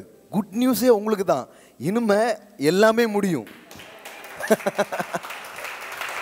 எஸ், இனிமே எல்லாமே முடியும். ஏன்னா அங்கே தான் கிரேஸ் வேலை செய்ய முடியும். புரியுதா உங்களுக்கு? அங்கே தான் கிருபை 100% இறங்கி என்ன பண்ண முடியும், எதாவது செய்யவே முடியும். அதனால தான் உங்களுடைய முடியாமை தான் கடவுளுக்கு வேணும். அதனால தான் வேதவசனம் சொல்லுகிறது, தேவன் இல்லாததையும் இழிவானதையும் தெரிந்து கொள்கிறார். இல்லாததையும் இழிவா எண்ணப்பட்டதையும் அவர் என்ன பண்ணுறாராம், சூஸ் பண்ணுறாராம். ஏன்னா அதில் தான் அவர் மகிமையை ஊற்றி அவர் யாருங்கிறத காட்ட முடியும். அதனால தான் வாழ்க்கையில் ரொம்ப சாதாரணமான மக்களை பார்க்கும்போது நான் எப்படி பார்க்குறேன்னா, இவங்க தான் கிருபையின் சின்னங்களாகவே மாற முடியும். இவங்க உயர்வதின் மூலம்தான் கடவுள் உயர்த்துகிறார் என்பது தெரிய வரும். அதனால் நீங்கள் நம்ம இதை இப்படி பார்க்கணும் பாருங்க. யாருமே இல்லைங்க, யாருமே இல்லாதான் பெரிய வாய்ப்பு. ஏன்னா நீங்கள் பெரிய ஆள் ஆக்கினீங்கன்னா கடவுள் தான் உங்களை பெரிய ஆள் ஆக்கினார்னு எல்லாரும் சொல்லுவாங்க. ஒன்றுமே இல்லைங்க, எல்லாரும் கைவிட்டாங்க. எல்லாரும் கைவிட்ட உங்களை தான் பெருசாக்க போகிறார். ஆமென். பல முயற்சி பண்ணி தோல்வி கண்டவன், அப்போ கடவுள் சொல்கிறார், நீ தான் வா, உன்னை தான் ஜெயிக்க வைக்க போகிறேன். ஹல்லேலூயா. இந்த உலகத்துக்கு காட்ட விரும்புகிறேன். புரியுதுங்களா உங்களுக்கு? தேவன் எல்லாவற்றையும் வாய்ப்பாக தான் பார்க்குறாரு. ஆபிரகாம் சரீரம் செத்து போயிருக்கு, சாராளுடைய கர்ப்பம் செத்து போயிருக்குது. கடவுள் சொல்கிறார், அதுதான் பெரிய வாய்ப்புப்பா. எப்படி வாய்ப்பு? உயிர்த்தெழுதலின் வல்லமையை எப்படி நிரூபித்து காட்டுறது? அதுக்கு ஒரு டெட் கண்டிஷன் வேணும். எப்படி ரிசரக்ஷன் பவரை ப்ரூவ் பண்ணுறது? ரிசரக்ஷன் பவரை ப்ரூவ் பண்ணணும்னா அதுக்கு என்ன வேணும்? the need dead condition. ஒரு செத்த நிலை இருந்தால் தான் உயிர்த்தெழுதலின் வல்லமை என்ன பண்ண முடியும், செயல்படுத்தி பார்க்கவே முடியும். அதனால சொல்கிறாங்க, வாழ்க்கையில் மிகப்பெரிய ட்ரை கண்டிஷன் அப்படின்னு ஒன்று இருக்குதுன்னா அதுதான் மிகப்பெரிய ப்ராஸ்பரிட்டியை நீங்கள் பார்க்கறதுக்கான நிலையாக இருக்கிறது. மிகப்பெரிய செழிப்பான நிலையை பார்ப்பதற்கு இருக்கிறது. எஸ், வனாந்தரம் தான் வயல் நிலையமாய் மாறும், கடுவெளி கழிக்கும், அது புஷ்பத்தை போல பூக்கும். அதுதாங்க வாய்ப்பு, அதுதான் அதுக்கான ஆப்பர்ச்சுனிட்டி. அதனால் நீங்கள் 1 கொரிந்தியர் 1 அந்த பட்டியலில் வாசித்தீங்கனாலே உங்களுக்கு தெரிஞ்சிடும். எல்லாரும் அந்த பட்டியலில் ஏதாவது ஒரு இடத்துல கரெக்டாக உள்ளே வந்துடுவோம். பாருங்கள், லைட்டாக அதை காமிக்கிறேன் பாருங்கள். இதை பேசும்போது அது வந்ததுனால அதை காமிக்கிறேன். எப்படி கடவுள் அவங்ககிட்ட வேலை செஞ்சாருன்னு உங்களுக்கு காட்டுறேன். 1 கொரிந்தியர். Glory to be the living God. 25வது வசனம் பாருங்கள். 24 படிக்கிறேன். ஆகிலும் யூதரானாலும் கிரேக்கரானாலும் எவர்கள் அழைக்கப்பட்டு இருக்கிறார்களோ, நீங்கள் எல்லாருமே அழைக்கப்பட்டிருக்கிறீங்க, அவர்களுக்கு கிறிஸ்து தேவ பலனும் தேவ ஞானமுமாய் இருக்கிறார். எல்லாம் சொல்லுங்கள், கிறிஸ்து தேவ பலனும் தேவ ஞானமுமாய் இருக்கிறார். இப்போ பாருங்கள், இந்தபடி தேவனுடைய பைத்தியம் எனப்படுவது மனுஷனுடைய ஞானத்திலும் அதிக ஞானமாய் இருக்கிறது. கொஞ்சம் அதாவது புரிஞ்சுக்கொள்ளவே முடியாத ஒரு ஹையஸ்டான வார்த்தையை ஒரு உபயோகப்படுத்துகிறார். உங்களுக்கு புரியுதுங்களா? கடவுளின் ஞானம்னே சொல்ல, அப்படி ஒரு ஃப்ரேஸை நம்மளால் திங்க் பண்ணவே முடியுமா? கடவுளின் பைத்தியம். கடவுளின் ஞானம்ங்கிற வார்த்தை நீங்கள் கேட்டிருக்கீங்க, கடவுளின் பைத்தியம்ங்கிற வார்த்தை நீங்கள் கேட்டிருக்கீங்களா? பவுல் யூஸ் பண்ணுறாரு பாருங்க. அதாவது இந்த மனுஷனுடைய ஞானம் இருக்குல்ல, அதை விட கடவுளுடைய ஞானம் பெருசு அப்படி பைபிளில் போடல. அவருடைய பைத்தியமே பெருசான். அவர் கிறுக்குத்தனமாக பண்ணாலே இவன் பண்ண எல்லா ஞானத்தை விட அற்புதமாக இருக்குமா? ஐயோ,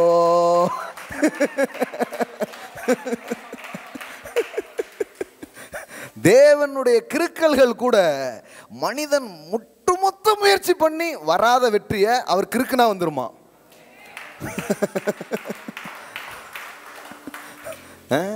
இது எப்படி எக்ஸ்பிளைன் பண்ண முடியும்? அந்த மாதிரி வார்த்தைங்க இது. கடகடன் படிச்சுட்டு ஓடிட்டு போய்ப்பீங்க. அப்படியே பாரு, எல்லாம் போட்டுருக்கு பாருங்க. தேவனுடைய பைத்தியம் எனப்படுவது மனுஷனுடைய ஞானத்திலும் அதிக ஞானம். அவருடைய பைத்தியம் தான். எதை கம்பேர் பண்றாரு? விஸ்டம் ஆஃப் காட் கூட பைத்தியம் பண்ணல. the foolishness of God is greater than man's wisdom. மனிதனுடைய ஞானங்களை விட தேவனுடைய பைத்தியம் பெரியது. அப்படின்னா என்னன்னா, பைத்தியத்தை வச்சு தான் வைத்தியம் பண்ண போறாரு.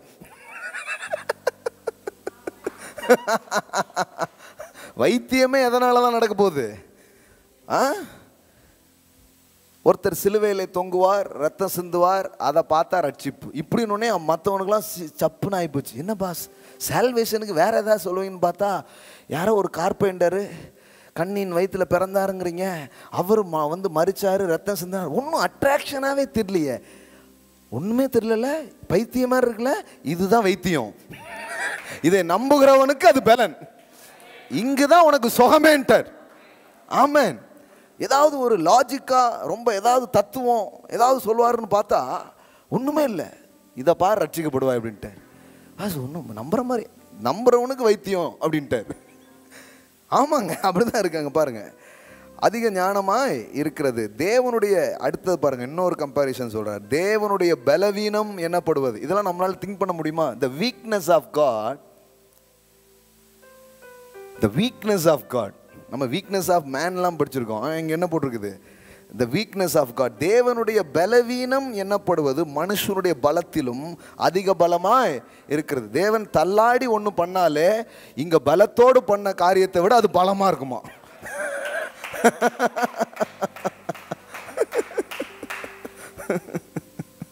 யோசித்து பாருங்க. மனதெல்லாம் விரிவடையட்டும். எப்பேற்பட்ட தேவ வல்லமை உங்களுக்காக காத்திருக்குங்கிறது உங்களுக்கு தெரியும். தேவனுடைய செயல்லாம் என்னங்கன்னு யோசித்து பார்க்கணும். கடவுளுடைய பைத்தியமே இந்த ஞானங்களை விட பெரியது. கடவுளுடைய பலவீனமே இந்த ஒட்டுமொத்த பலத்தை விட கடவுள்லாம் பலத்தை காட்டணும் அவசியமே இல்லை. அவருடைய வீக்னஸே இங்க இருக்கிற எல்லா ஸ்ட்ரென்த்தை விட பெருசு. அப்படிதான் கம்பேர் பண்ணி பேசுறாரு. பலமாய் இருக்கிறது. எப்படி எனில் சகோதரரே, நீங்கள் அழைக்கப்பட்ட அழைப்பை பாருங்கள். அப்படின்னா என்ன?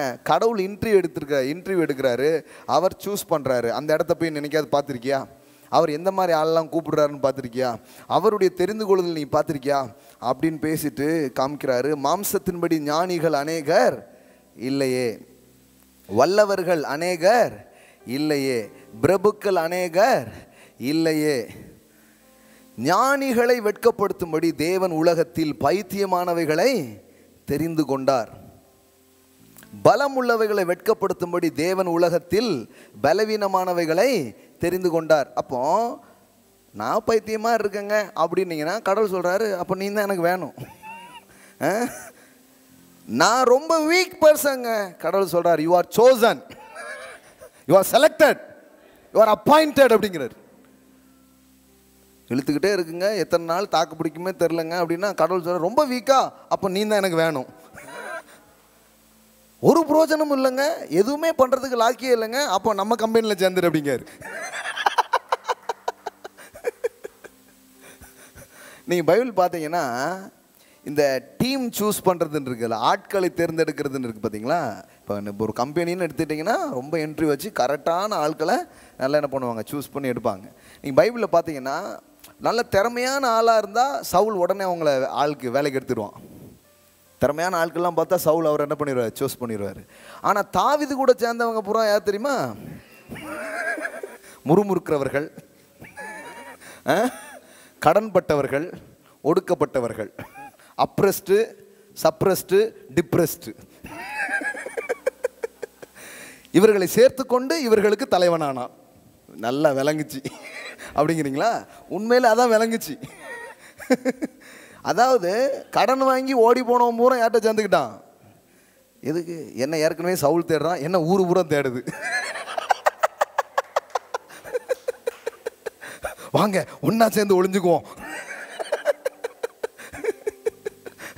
அப்படிதான் அந்த மாதிரி கூட்டம் தான் தாவீதுகிட்ட போகுது. கடன்பட்டவர்கள், தலையை காட்ட முடியல, ஒளிஞ்சுக்கோ. கடன்பட்டவர்கள், முறுமுறுக்கிறவர்கள். ஆமாம், அவன்கிட்ட விசுவாச வார்த்தையே வராது. ஏதாவதுன்னா இதெல்லாம் வந்து வரும்னு நினைக்கிங்க, வராது. அந்த மாதிரி ஆளாக இருக்குது. ஒன்றும் ஃபெய்த் பேசுகிற ஆளே இல்லை. லைக் மைண்டட் பீப்புள் இருந்தால் தான் பாஸ் ஏதாவது பண்ண முடியும்னா ஒன்றும் லைக் மைண்டடே கிடையாது, எல்லாம் ஆப்போசிட் மைண்டட். தாவீது கூட சேர்ந்தது பூரம் ஒருத்தனும் ஆமேன்னு சொல்கிற மாதிரி தெரில. அந்த மாதிரி ஆட்கள் தான் உள்ள என்ன பண்ணுறாங்க, வர்றாங்க. முறுமுறுக்கிறவர்கள், ஒடுக்கப்பட்டவர்கள், எல்லாம் அவன் நசுக்கி சிலர்லாம் ஜெபம் பண்ண, ஆண்டவரே பெரிய பெரிய பணக்கார மீனாக அனுப்பும் சபைக்குள்ள. இப்படிதான் ஜெபம் பண்ணிட்டு இருக்காங்க. நல்ல செல்வந்தர்லாம் அனுப்பும், ரஜினிகாந்த் ரட்சியும்.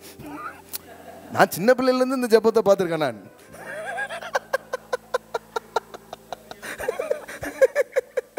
எல்லாம் ஜெபம் பண்ணிட்டே இருப்பாங்க பாருங்க. ஏன்னா யாரா பெரிய பெரிய ஆளெல்லாம் அப்படியே மாறிட்டாங்கன்னா எப்படி ஈஸியாக முடிஞ்சிடும்ல ஆண்டவரே அப்படின்ட்டு. கடவுள் சொல்கிறாரு, அப்படிலாம் அவ்வளோ என் வல்லமையை நீ அவ்வளோ குறைவாக நினச்சிட்ட. உனக்கு முன்னாடி உட்காந்துருக்கவங்களாம் யாருன்னு நினைக்கிற? அதை விட பலமான சூப்பர் ஸ்டாரு எல்லாரும் முன்னாடி உட்காந்துருக்குறாங்க. லைட்டாக அப்படியே தூண்டி விட்டா போதும். அதெல்லாம் கிடையாது. இவங்க சொல்கிறாங்கல்ல, சாது மிரண்டா காடு கொள்ளாது அம்பம், அந்த மாதிரி ஆட்களை தான் கடவுள் அனுப்பிச்சிருக்காரு. ஆனால் இவங்களுக்கு அந்த அந்த அந்த விஷன் இல்லாததுனால யாரையுமே இவங்க அப்படி பார்க்குறதே கிடையாது. இவங்களையும் மட்டமாக நான் விசுவாசத்தில் உள்ளிஞ்சேற ஒரு சாதாரணமான ஆள். விசுவாசத்தில் எப்படி சாதாரணமாக இருக்க முடியும்? நாங்கள்லாம் ஃபெய்த் மினிஸ்ட்ரிஸ் அப்படின்னு இவங்களே இவங்கள மட்டமாக தான் நினைக்கிறாங்க. ஊழியக்காரங்களுக்கும் தங்களை பற்றி உயர்வான பார்வை இல்லை. மக்களையும் அவங்க எப்படி பார்க்கல, ரொம்ப உயர்வாக சாதிக்கக்கூடியவங்களா அப்படி என்ன பண்ணல, பார்க்கல பாருங்க. ஆனால் வேதவசனத்தை நீங்கள் கவனித்து பார்த்தீங்கன்னா, இந்த அதுலாம் அப்படிங்கிற அந்த இடத்துல தாவீது ஒவ்வொரு நாளும் அவர்களை சேர்த்து கொண்டு அவங்கள ட்ரெயின் பண்ணி அவங்கள உருவாக்கி ஒரு டைம் பார்த்தா தாவீதை விட பலமுள்ள மனிதர்களாக தாவீது அவர்களை உருவாக்கி விட்டான். தாவீது நான் தாண்டி சொல்லுவேன், தாவீது அவன் ஆட்டை கடிச்ச சிங்கத்தை தான் என்ன பண்ணான், அடிச்சான். ஆனால் இவங்க போய் உறைந்த மலையில் அது பாட்டுக்கு தூங்கிட்டு இருக்கு, என்ன தூக்கம் அப்படின்னு போய் அதை போய் அடிச்சிருக்கான். இவன் கூட இருந்தாலு வந்த கோலியாத்தை தான் தாவீது அடித்தான். ஆனால் இவன் கூட ட்ரெயின் ஆன ஆட்கள் கோலியாத்துன்னு ஆள் ஒருத்தன் இந்த ஊரில் ஒன்றுலாம் தேடி போய் அடிச்சிருக்கிறாங்க. அப்போ பாருங்க, ஒரு தலைவன் என்பவன் மக்கள் எப்படிப்பட்ட நிலையில் அவன் வந்தாலும் அவனுக்குள் இருக்கிற அபிஷேகத்தையும் ஞானங்களையும் வைத்து அவனை விட பலசாலியாய் உருவாக்குகிறவன் தான் உண்மையான தலைவனாக இருக்கிறான். ஆமென். அவன் தான் உண்மையான தலைவன் பாருங்க. அப்படிதான் வரணும். தேவனும் அப்படிதான் இருக்கிறார். நான் என்ன சொல்றேன்னா, தாவீது அவன் ஆண்டவரை போல ஒரு சாயல், ரொம்ப பலமுள்ளவங்களாம் இல்லை, பலவீனமானவர்களை தேவன் அப்படிதான் சூஸ் பண்றார். சூஸ் பண்ணி அவங்கள வச்சு தான் பெரிய வேலைகளை செய்கிறார். அப்போ வீக்கஸ்ட் பர்சன்னா கடவுள் சொல்றாரு, நீ வா அப்படிங்கிறாரு, நீ தான் எனக்கு தேவை. 29 உள்ளவைகளை அவமாக்கும்படி உலகத்தில் இழிவானவைகளையும், அப்படின்னா என்ன, அற்பமாய் எண்ணப்பட்டவைகளையும் இல்லாதவைகளையும் தேவன் தெரிந்து கொண்டார். எத்தனை பேர் இல்லாதவர்கள்? கடவுள் சொல்றார், அப்போ நீ தான் வரணுங்கிறார். நானே ஏற்கனவே இல்லாதவன், நான் என்ன பண்றேன், நான் இருக்கிறோம்ல, நீ இல்லாதவன், நான் இருக்கிறவர். புரிஞ்சா? நீ இல்லாதவன், நான் யாரு, இருக்கிறவரா இருக்கிறவர். இப்போ நான் உன் வாழ்க்கைக்குள்ள வரப்போறேன். அப்போ நீ என்ன ஆகும், உன் வாழ்க்கை இல்லாத வாழ்க்கையா இருக்காது, உன் வாழ்க்கை இருக்கிற வாழ்க்கையாக மாறும். ஆமென். ஸோ தேவனுடைய அந்த தெரிந்து கொள்ளுதல், அவர் சூஸ் பண்ணுறதெல்லாம் பார்த்தா அந்த மாதிரி ஆட்களை எடுத்து அவங்களுக்குள்ள அவர் என்ன பண்ண ஆரம்பிக்கிறார், வேலை செய்ய ஆரம்பிக்கிறார். இப்போ ரோமர் 4க்கு வாங்க. அதனால தான் இங்கே ரிஜெக்டட் அப்படின்னு யாருமே கிடையாது. இந்த கிருபையின் ராஜ்யத்திலே ஒதுக்கப்பட்டவர்கள், நிராகரிக்கப்படுபவர்கள் என்று யாருமே கிடையாது. இது நிராகரிக்கப்பட்டவர்களையும் தன்னிடமாய் சேர்த்து கொள்ளும் ராஜ்யம். ஆமென். ஆமாம், நாங்கள்லாம் ரொம்ப ஒடுக்கப்பட்டிருக்கோம், நிராகரிக்கப்பட்டிருக்கிறோம். சில நேரத்தில் என்ன ஆயிடுச்சுன்னா, சபை தன்னுடைய வேலை என்ன, தன்னுடைய அடையாளம் என்னங்கிறத புரிஞ்சிக்காதனால சபையே நிறைய பேர் நிராகரிச்சிருது. சில பேர்லாம் ஒதுக்கிச்சிருது, நீலாம் சரி கிடையாது, இனிமே நீ அப்படி சபையே புறக்கணிக்கு. இந்த ஜாதிக்காரங்கெல்லாம் வராதிங்க, எப்படி பாருங்க, எவ்வளோ பெரிய கொடுமை இருக்கு பாருங்க. ஒருத்தர் சொல்லி அழுறார், நான் இந்த குறிப்பிட்ட ஜாதின்னு தெரிஞ்சதுக்கப்புறம் அந்த சபையில் என்ன சேர்த்துக்கல. எப்படி ஆயிடுச்சு பாருங்களேன், சபை வேற. சபை அப்போ இப்போ எப்படி இருக்குது, சாதி சங்கமாக ஆயிடுச்சு. இப்போ சபையா இல்லை, அது கிறிஸ்துவின் சபையா இல்லை, அது எப்படி இருக்குது, ஒரு குறிப்பிட்ட ஜாதியின் சங்கமாக இருக்கு. பாருங்க, எவ்வளோ ஒரு தவறான ஒரு உதாரணமாக ஆயிடுச்சு பாருங்க. அப்படி கிடையாது, நிராகரிக்கப்பட்டவர்களை கூட சேர்த்து கொள்வதுதான் சபை. ஆமென். ஒடுக்கப்பட்டவர்கள், முறுமுறுக்கிறவர்கள், கடன்பட்டவர்கள் இருக்கிறவங்களெல்லாம் வாங்க அப்படி நான் பிரசங்கம் பண்ணுறதில்லை. நான் சொல்கிறேன், சேலஞ்ச் பண்ணுறேன், இல்லாதவங்களாம் வாங்க. 6 மாதத்தில் 1 வருஷத்தில் உங்கள் வாழ்க்கை செழிப்பது நிச்சயமாக இருக்குது. உங்களை செல்வந்தர்களாய் மாற்றுவோம். ஆமென். கொஞ்சம் கோஆப்ரேட் பண்ணணும், கொஞ்சம் ஒத்துழைப்பு கொடுக்கணும், கொஞ்சம் வந்து நல்ல வார்த்தையை கேட்கணும், கொஞ்சம் சொல்கிறத அப்படியே இது பண்ணி போகணும். உங்களை உருவாக்காமல் விட மாட்டோம். ஆமென். ஆமாம், உருவாக்காமல் விட மாட்டோம். நான் பெரிய பெரிய பணக்காரங்களாம் தேடி போகலைங்க. இந்த சபையில் எத்தனையோ காரியங்கள் இன்றைக்கி பண்ணிகிட்ருக்குறோம், இன்னும் பண்ணிகிட்டே இருக்கிறோம். ஒவ்வொரு நாளும் ஹெல்ப் பண்ணுறோம். ஆண்டோடைய நாம் மகிமைக்கு சொல்கிறேன். இன்னைக்கு காலையில் இது வரைக்கும் கிட்டத்தட்ட 53,000 ரூபா இன்றைக்கி நான் ஆஃபரிங் கொடுத்துருக்குறேன். இன்றைக்கி கொடுத்தது 53,000. யாருக்கெல்லாமோ உதவி பண்ணிக்கிட்டே இருக்கிறோம் எவ்ரிடே. இதெல்லாம் எப்படி பண்ணுறோன்னு நினைக்கிறீங்க? எப்படி வந்து நினைக்கிறீங்க? தான் இங்கே வந்த மக்கள் இந்த வார்த்தை உள்ளே போய் வாழ்வு வளமாகி வந்து கொட்ட ஆரம்பிச்சதின் விளைவாக வர்றது தான் அது, வேறு எதுவுமே கிடையாது. ஒரு நேரத்தில் தங்களுக்கே இல்லை என்று வந்தார்கள், இப்பொழுது வாரி இறைக்கிறவர்களாக இருக்கிறார்கள். அவ்வளோதான். நாளைக்கு இதுதான் உங்கள் கதையாக இருக்கும். இதை பார்க்கிற இன்னைக்கு வந்துட்டு இருக்கிற உங்கள் தலையெழுத்தும் அப்படிதான் இருக்கும். வாரி இறைப்பீங்க. ஆமென். கடவுள் உங்களை வாளாக்காமல் தலையாக்குவார். நீங்கள் கீழாகாமல் மேலாவீர்கள். நீங்கள் கடன் வாங்க மாட்டீங்க, நீங்கள் கடன் கொடுப்பவர்களாக இருப்பீர்கள். தேவன் வாழ்வளிக்கிற தேவனாக இருக்கிறார். ஆமென். இதுதான் செய்தி, இதுதான் வாழ்க்கை. இதுக்கு தான் கூப்பிட்டுருக்கிறார் கடவுள். கண்டிப்பாக அதை உறுதிப்படுத்தி காட்டுவார். அப்போ கடவுள் அவர் வந்து செர்மன் ஆன் தி மவுண்டன் பாருங்கள், ஜீசஸோடைய ப்ரீச்சிங் கவனிச்சு பாருங்கள், ராடிக்கலாக இருக்குது. அவர் சொல்கிறாரு, அந்த அந்த அந்த அந்த அந்த அந்த அழைப்பே வித்தியாசமாக இருக்குது. துயரப்படுகிற நீங்கள் பாக்கியவான்கள் அப்படிங்கிறாரு. என்னங்க துயரப்படுற ஆளை பார்த்து பாக்கியவான்கள்ங்கிறாரு? துயரப்படுற நீங்கள் பாக்கியவான்கள். ஏன்னா நீங்கள் இப்போ வர வேண்டிய இடத்துக்கு என்ன பண்ணுறீங்க? வந்துட்டீங்க. நீங்கள் ஆறுதல் அடைவீர்கள். இனிமே நீ துயரத்தில் இருக்க போகிறது கிடையாது. ஏன்னா நீ வந்த இடம், தேடி வந்த நபர் அவராக இருக்கிறபடியினால் நீங்கள் ஆறுதல் அடைவீர்கள். ஆமென். துயரப்படுகிறவர்களே நீங்கள் பாக்கியவான்கள், நீங்கள் ஆறுதல் அடைவீர்கள். ஆமென். எளிமை உள்ளவர்களை கூப்பிட்டு சொல்றார், பரலோக ராஜ்யம் உங்களுடையதாக இருக்கிறது. எல்லாரும் என்ன திட்டுறான், எல்லாரும் என்ன கேவலப்படுத்துறான், கவலைப்படாத, சந்தோஷத்தைப்பட்டு களிகூறு, உன்னுடைய பலன் மிகுதியா இருக்கும். அம்புட்டு வார்த்தையும் பாருங்களேன், ஜீவனையும் நம்பிக்கையும் அளிக்கிற வார்த்தைங்க.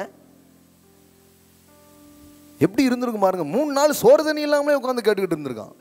நீங்கள் யோசித்து பாருங்க. இப்படிப்பட்ட நம்ம இப்போ கொஞ்சம் அப்படி லேசாக பேசுறது எப்படி இருக்க, ஏசு பேசுனது இன்னும் எப்படி இருந்திருக்கும்? சோறு தண்ணிலாம் இல்லாமல் அப்படியே உட்காந்துருக்கான 3 நாள். ஏன்னா அவர் பேசுனது அப்படிதான் இருந்தது. அந்த வார்த்தையே சோறு தண்ணி எல்லாத்த விட அது மேலாயிடுச்சு, அது மேலானதாயிடுச்சு, அது அதை விட உயர்ந்ததாயிடுச்சு. பாருங்க, அவனுக்கு தேவையே இல்லை. நீங்கள் பாருங்க, உங்களுக்கு ரொம்ப பிடிச்ச காரியத்தில் ஈடுபடும் போது சோறு தண்ணிலாம் மறந்தே போயிடும். அப்புறம் தான் நம்ம ஒரு சுகர் பேஷண்டா அப்படின்னு எல்லாத்தையும் மறந்துடும் பாருங்க.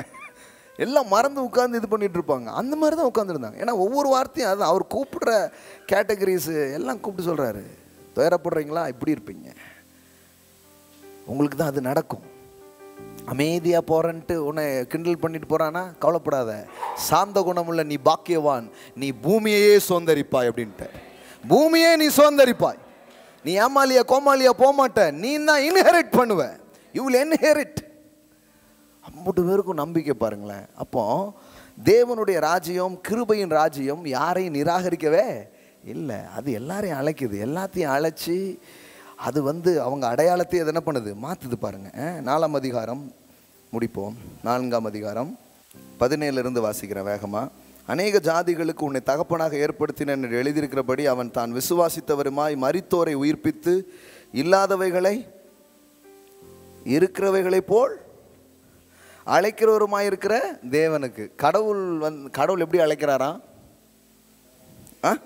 பாருங்க. இல்லாதவைகளை இருக்கிறவைகள் போல் அழைக்கிறாராம். இப்போ இல்லாத ஆளை அவர் எப்படி அழைக்கிறாராம்? ஒருத்தன் காசே இல்லை, கடவுள் ஒன்று பார்த்து மகா கோடீஸ்வரனே. ஒருத்தன் அப்படி வீக்காக இருக்கிறான், பலவீனமாக இருக்கான், கடவுள் அவனை எப்படி அழைக்கிறாரு? பராக்கிரமசாலியே.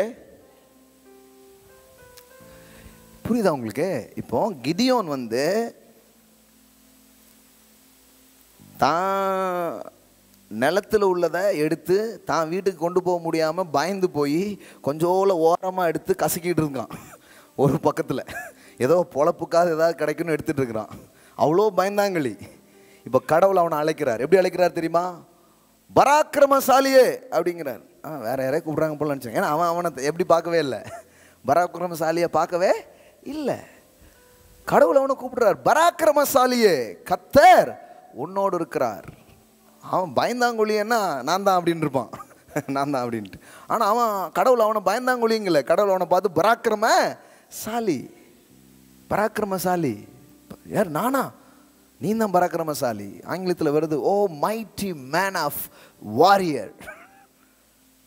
வாரியரா? நான் உரியர் பாஸ், நான் பயங்கரமான உரியில் இருக்கிறேன். கடவுள் சொல்றாரு, you are not worrier, you are a warrior. வாரியரா? தப்பான அட்ரஸ்க்கு வந்திருக்கீங்க, யாருக்கும் என்னுடைய பயோடேட்டாவை தரேன் அப்படிங்கிறான். கடவுள்கிட்டே பயோடேட்டா கொடுத்த ஆளுங்க அவன்.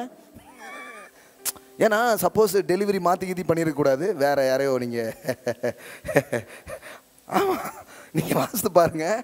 அவன் வந்து கடவுள்கிட்ட சொல்கிறான், நான் என் குடும்பம் இது, அதில் 2ஆவதுல 3ஆவதுல நான் வந்து இப்படி பிறந்தேன்னு கடவுள்கிட்ட பயோடேட்டா சொல்லிட்டு இருக்கான். அப்படின்னா உங்களுக்கு புரியுதா அது சொல்லும்போது? அப்படின்னா என்னன்னா அவன் அப்படி அவனை என்ன பண்ணவே இல்லை. அதாவது நீங்கள் உங்களை பராக்கிரமசாலியாக நினைக்காத போது, நீங்கள் உங்களை வாழக்கூடியவங்களா முன்னேறக்கூடியவங்களா நினைக்காத போது, கடவுள் உங்களை நினைத்து இல்லாத உங்களை இருக்கிறவர்கள் போல அழைக்கிற ஒரு தேவனாக அவர் இருக்கிறார். அவர் உங்களை அப்படிதான் அழைக்கிறார். உன் கை வாரி இறைக்கும். ஆனால் நீங்கள் கை ஏந்திட்டு இருப்பீங்களா இருக்கும். யாராவது தந்தா நல்லா இருக்குமே இன்னைக்கு ஒரு 100 ரூபா, அந்த நிலைமையில் நீங்கள் இருப்பீங்களா இருக்கும். கடவுள் உங்களை பார்த்து சொல்லுவார், வாரி இறைப்பவனே. அப்படி கூப்பிட்டா உங்களுக்கு எப்படி இருக்கும்? யாரோ செல்வந்தர் போகிறார் போல அப்படின்ட்டு. ஆனால் கடவுள் நம்மளை பார்த்து தான் சொல்கிறார். கடவுள் எப்படி அழைக்கிறார்னா இல்லாதவர்களை இருக்கிறது போல் அழைக்கிறார். ஆமென். இதாங்க மெசேஜ். இருக்கிறவனை இருக்கிறவன் கூப்பிடுறதுக்கு ஒரு பெரிய, அது என்ன பெரிய இது இருக்கு? இல்லாத ஆளை பார்த்து, பலவீனமான ஒரு ஆளை பார்த்து பராக்கிரமசாலியன் கூப்பிடுறார். இது எதுவும் நம்ம கூப்பிடுறதுங்கிறதுல, கடவுள் அப்படிதான் பார்க்கிறார். பலவீனன் எவனும் தன்னை பலவான் என்று சொல்வானாக. Let the weak say I am strong, let the poor says I am rich. இல்லாதவனை இருக்கிறது போல கடவுள் என்ன பண்றாராம்? அழைக்கிறாராம். பாருங்க, அப்படிதான் பிள்ளை இல்லாதவனை தகப்பனாக அழைத்தார். ஆபிரகாமுக்கு யார் இல்லை? பிள்ளை இல்லை. பிள்ளை இல்லாதவனை என்னன்னு அழைச்சாரு? நம்ம தகப்பன்னு என்ன பண்ணாரு? உன்னை அநேக ஜாதிகளுக்கு தகப்பன்ட்டார். அட்லீஸ்ட் தகப்பன்னா அட்லீஸ்ட் ஒரு பிள்ளையாவது இருக்கணும். அப்போதான் என்னன்னு சொல்ல முடியும்? அப்பான்னு சொல்ல முடியும். ஆனால் ஒரு பிள்ளை கூட இல்லை. கடவுள் அவனை பார்த்து என்ன சொல்லிட்டாரு? You are the father of many nations. ஆதியாகமத்தில் படிக்கிறோம், அங்கே எப்படி வருதுன்னா, நான் உன்னை அநேக ஜாதிகளுக்கு தகப்பனாக ஏற்படுத்தினேன். I have made thee the father of many nations. உன்னை ஏற்படுத்திட்டேன், உன்னை அநேக ஜாதிகளுக்கு தகப்பனாக ஏற்படுத்தினேன். I have made thee, ஆக்கிட்டேன். நான் உன்னை அழைக்கும் போதே ஆக்கினதா தான் நான் பார்க்குறேன். நம்ம நடந்ததுக்கு அப்புறம் தான் நம்ம பார்க்கிறோம். ஆனா கடவுள் என்னைக்கு உங்களை செலக்ட் பண்ணாரோ அன்னைக்கே அவர் முடிந்ததாகத்தான் அதை பார்க்கிறார். அன்னைக்கே அது முடிஞ்சிருச்சுங்கிறார். It's a done deal. தகப்பனாக ஏற்படுத்தினேன். தகப்பன்ட்டார். இன்னும் ஒண்ணுமே வரல, பிள்ளைக்கான எதுவுமே நடக்கல. ஆனா தகப்பன் அப்படிதான் அழைக்கிறார். உன் சந்ததி இவ்வனமா இருக்கும் என்று சொல்லப்பட்டபடியே தான் அநேக ஜாதிகளுக்கு தகப்பனாவதை நம்புவதற்கு ஏதுவில்லாதிருந்தும் அதை நம்பிக்கையோட விசுவாசித்தான். எல்லாம் சொல்லுங்க, கடவுள் பேசுறது நிறைய நேரம் நம்ப முடியாத மாதிரி தான் இருக்கும். நம்ப முடியாத மாதிரி இருக்கா? அப்போ கண்டிப்பாக கடவுள் தான் பேசியிருக்கிறாரு. நம்ம நினைக்கிறோம் நம்ப முடிகிற மாதிரி இருந்தால் கடவுள் பேசுதுன்னு நினைக்கிறோம். கடவுள் பேசும்போது நம்ப முடியாத மாதிரி இருக்கும். என்ன பாஸ் இப்படிலாம் சொல்கிறீங்க? நானா வாடகை கொடுக்க முடியலங்க, நானா வீடு கட்டி கொடுப்பேங்கிறீங்க. என் பிள்ளைக்கு ஃபீஸ் கட்ட முடியலன்னு இருக்க, நானா நாளைக்கு 100 பிள்ளைக்கு கட்டுவேங்கிறீங்க. நம்பவே முடியல பாஸ், நம்பவே முடியல. அப்போ கண்டிப்பாக அது பிசாசு பேசுனது இல்லை, கடவுள் பேசுனது தான். Amen. Unbelievable. The gospel is unbelievable. காஸ்பல்ங்கிறது என்ன? சுவிசேஷம்ங்கிறது என்ன? the eugelio, the word means the too good to be true news. நம்பவே முடியாத அளவுக்கு ஒரு நல்ல செய்தி தான் சுவிசேஷமா இருக்கிறது. அன்பிலீவபிளா இருக்கும். இந்த அம்மாவா, இந்த அண்ணனா, இவங்களா, இவங்களெல்லாம் குறித்து ஆண்டவர் சொன்னார். அதனால தான் சில நேரம் தீர்க்க தரிசனம் சொல்லும்போது ப்ரொஃபெட்டிக் அனாயிண்டிங்கில் நீங்கள் ஆப்ரேட் ஆனீங்கன்னா உங்களுக்கு சில நேரம் சிலரை பார்த்தா தீர்க்க தரிசனம் சொல்கிறதுக்கு வராது. இவர் உங்கள் மாம்சம் வந்து தடுக்கும். இவர் எப்படிங்க? அதனால தான் கண்ணை மூடிட்டு சொல்லிடணும். சிலரை பார்த்தா இவர் அப்படி வருவார்னு உங்களால் இமேஜின் பண்ணவே இஸ் பியாண்ட் யுவர் இமேஜின். அதனால தான் போட்டு தேவன் தம்மில் அன்பு உறவுகள் அவர் ஆயத்தம் பண்ணினவில்லை, கண் காணவில்லை, காது கேட்கவில்லை, எந்த மனிதனுடைய இருதயத்திலும். அந்த ப்ராப்ளம் ப்ராஃபட் சாமுவேலுக்கே இருந்தது.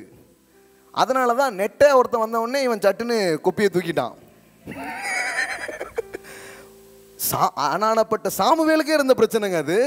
அநேகமாக இவனாத்தான் இருப்பான், ஆள் நெட்டையாக இருக்காம்ல, அப்போ இவனாத்தான் ராஜாவாக இருக்குன்னு ஊத்தப்பா நிறுத்து அப்படின்ட்டார் ஆண்டவர். இவன் கிடையாதா? அப்போ அடுத்த சம்மா நீ இரு சும்மா, சம்மானே ஊத்திடுறதா? என் ஆள் இன்னும் வரல, அவன் ட்ரியோன்னு ஓட்டிக்கிட்டு இருக்கான், ஆள் அனுப்புங்க. அப்படின்னா அவன் பார்த்தா ராஜாவுக்கானது இஸ்ரேவேலை அவன் காப்பாற்றுற மாதிரி தெரியல. அவன் இத்தனையோண்டு ஒல்லியா நூடுல்ஸ் பாய் முடியெல்லாம் அப்படி போட்டுக்கிட்டு கிட்டாரை வச்சுக்கிட்டு ஹேட்டு வரான். பாஸ் இவனா கிங்கு மாதிரி ஒன்றுமே தெரியலையே, சங்கு மாதிரி இருக்கான். இவனை கிங்குங்கிறீங்களே, ஊத்து இவன் மேல.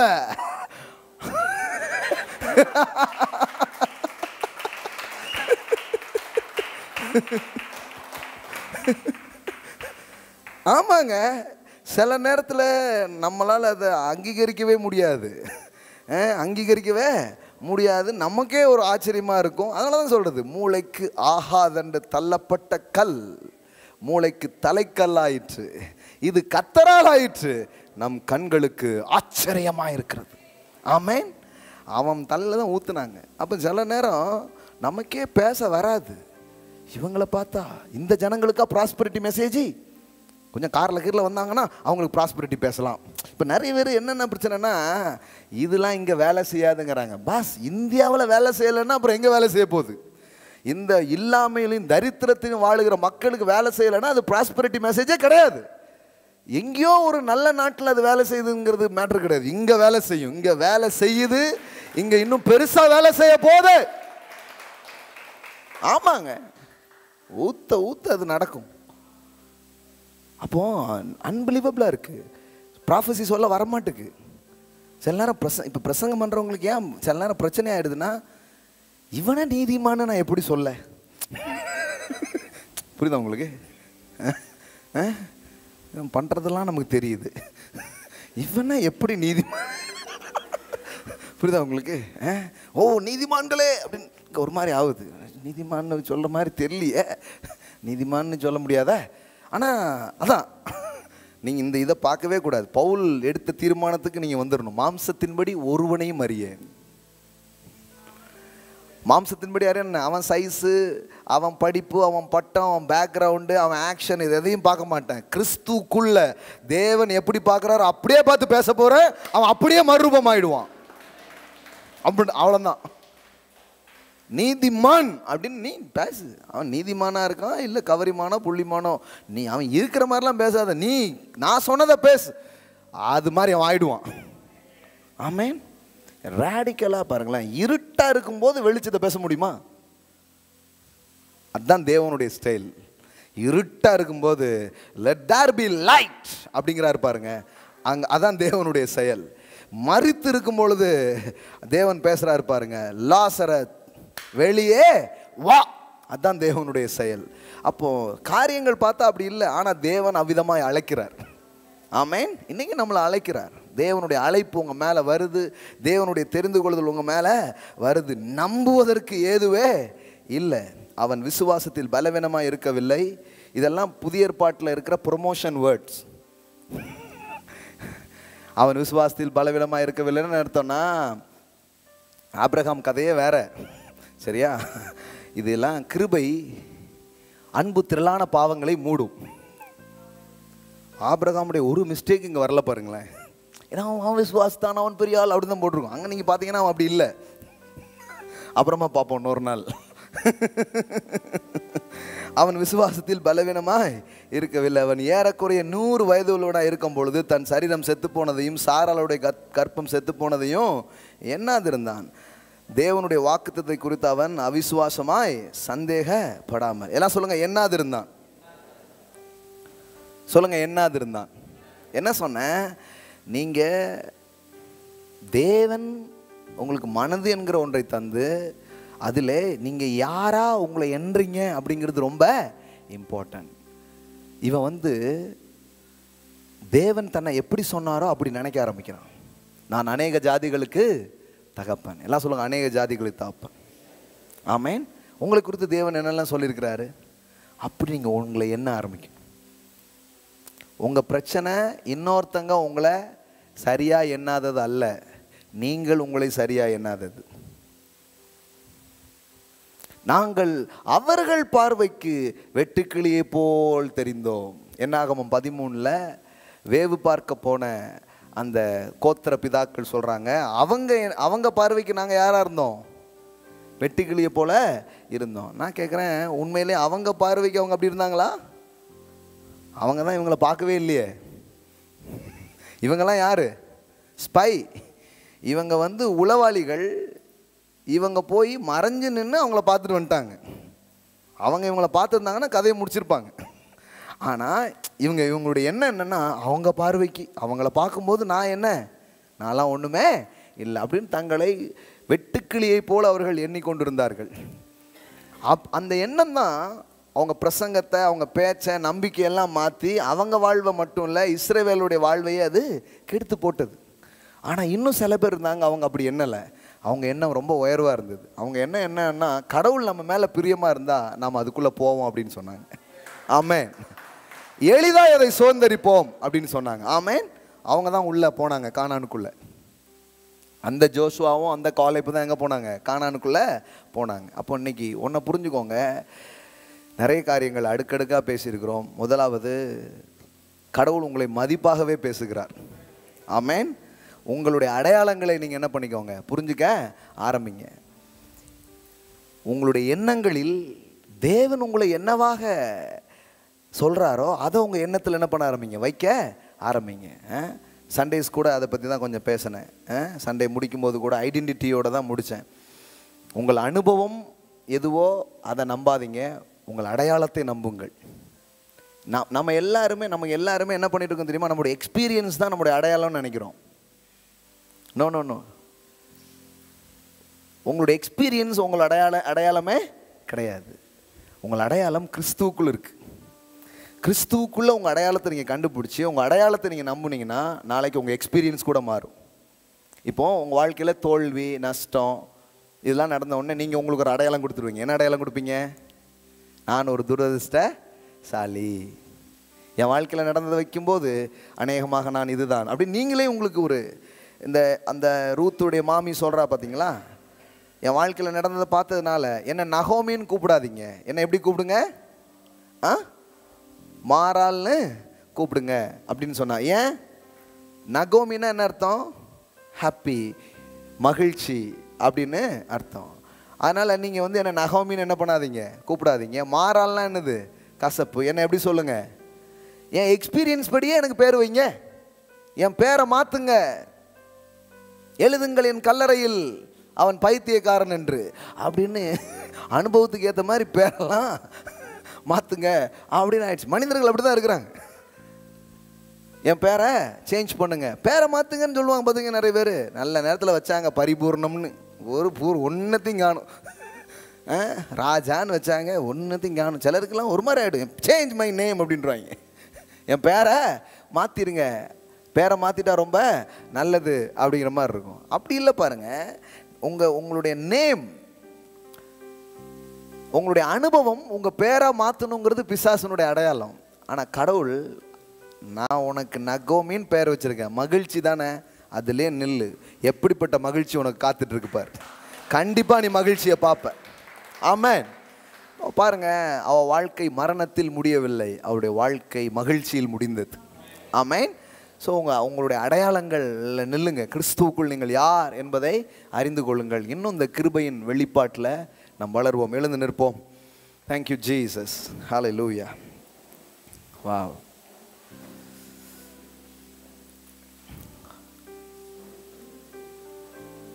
Thank you, Lord Jesus.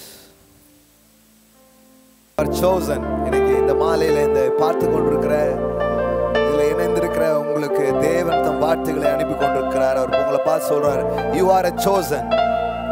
நீ என்னால் தெரிந்து கொள்ளப்பட்டிருக்கிறாய். நான் உன்னை தெரிந்து கொண்டிருக்கிறேன். இல்லாதவர்களை இருக்கிறது போல், இழிவானதை, பைத்தியம் என்று சொல்லப்பட்டதை, எப்படிப்பட்ட நிலையில் இருந்தாலும் நான் உன்னை தெரிந்து கொண்டிருக்கிறேன். நான் உன்னை மறப்பதில்லை, நான் உன்னை கைவிடுவதில்லை. இஸ்ரவேலே பயப்படாதே, நான் உன் தேவன், நான் உன் தேவன். Fear not, O Israel, fear not. You are a chosen generation. Hallelujah. நான் உன்னை தெரிந்து கொண்டிருக்கிறேன். Hallelujah, hallelujah. நீங்கள் என்னை தெரிந்து கொள்ளவில்லை, நான் உங்களை தெரிந்து கொண்டிருக்கிறேன். Thank you, Daddy. Thank you so much. Thank you so much for your word. Oh, your presence, Lord. இந்த மாலையில் இங்கு வந்த ஒவ்வொரு பிள்ளைகளோடும் உங்களுடைய வார்த்தைகள் சம்பாஷித்திருப்பதற்காய் நன்றி. உங்களுடைய ஆவி இந்த இடத்துல பொழிந்திருக்கிறதற்காய் நன்றி. ஹல்லேலூயா. இஸ்ரவேலாக எங்களை பார்க்கிறீர், தெரிந்து கொண்ட இனமா எங்களை பார்க்கிறீர். ஹல்லேலூயா, ஹல்லேலூயா. எங்கள் அடையாளங்களை மாற்றுகிறீர். எங்கள் அடையாளம், நாங்கள் தேவனால் தெரிந்து கொள்ளப்பட்டவர்கள். எங்கள் அடையாளம் மாளிகை, பண்ணை வீடு. எங்கள் அடையாளம் பொக்கிஷத்தின் வீடாய் இருக்கிறது.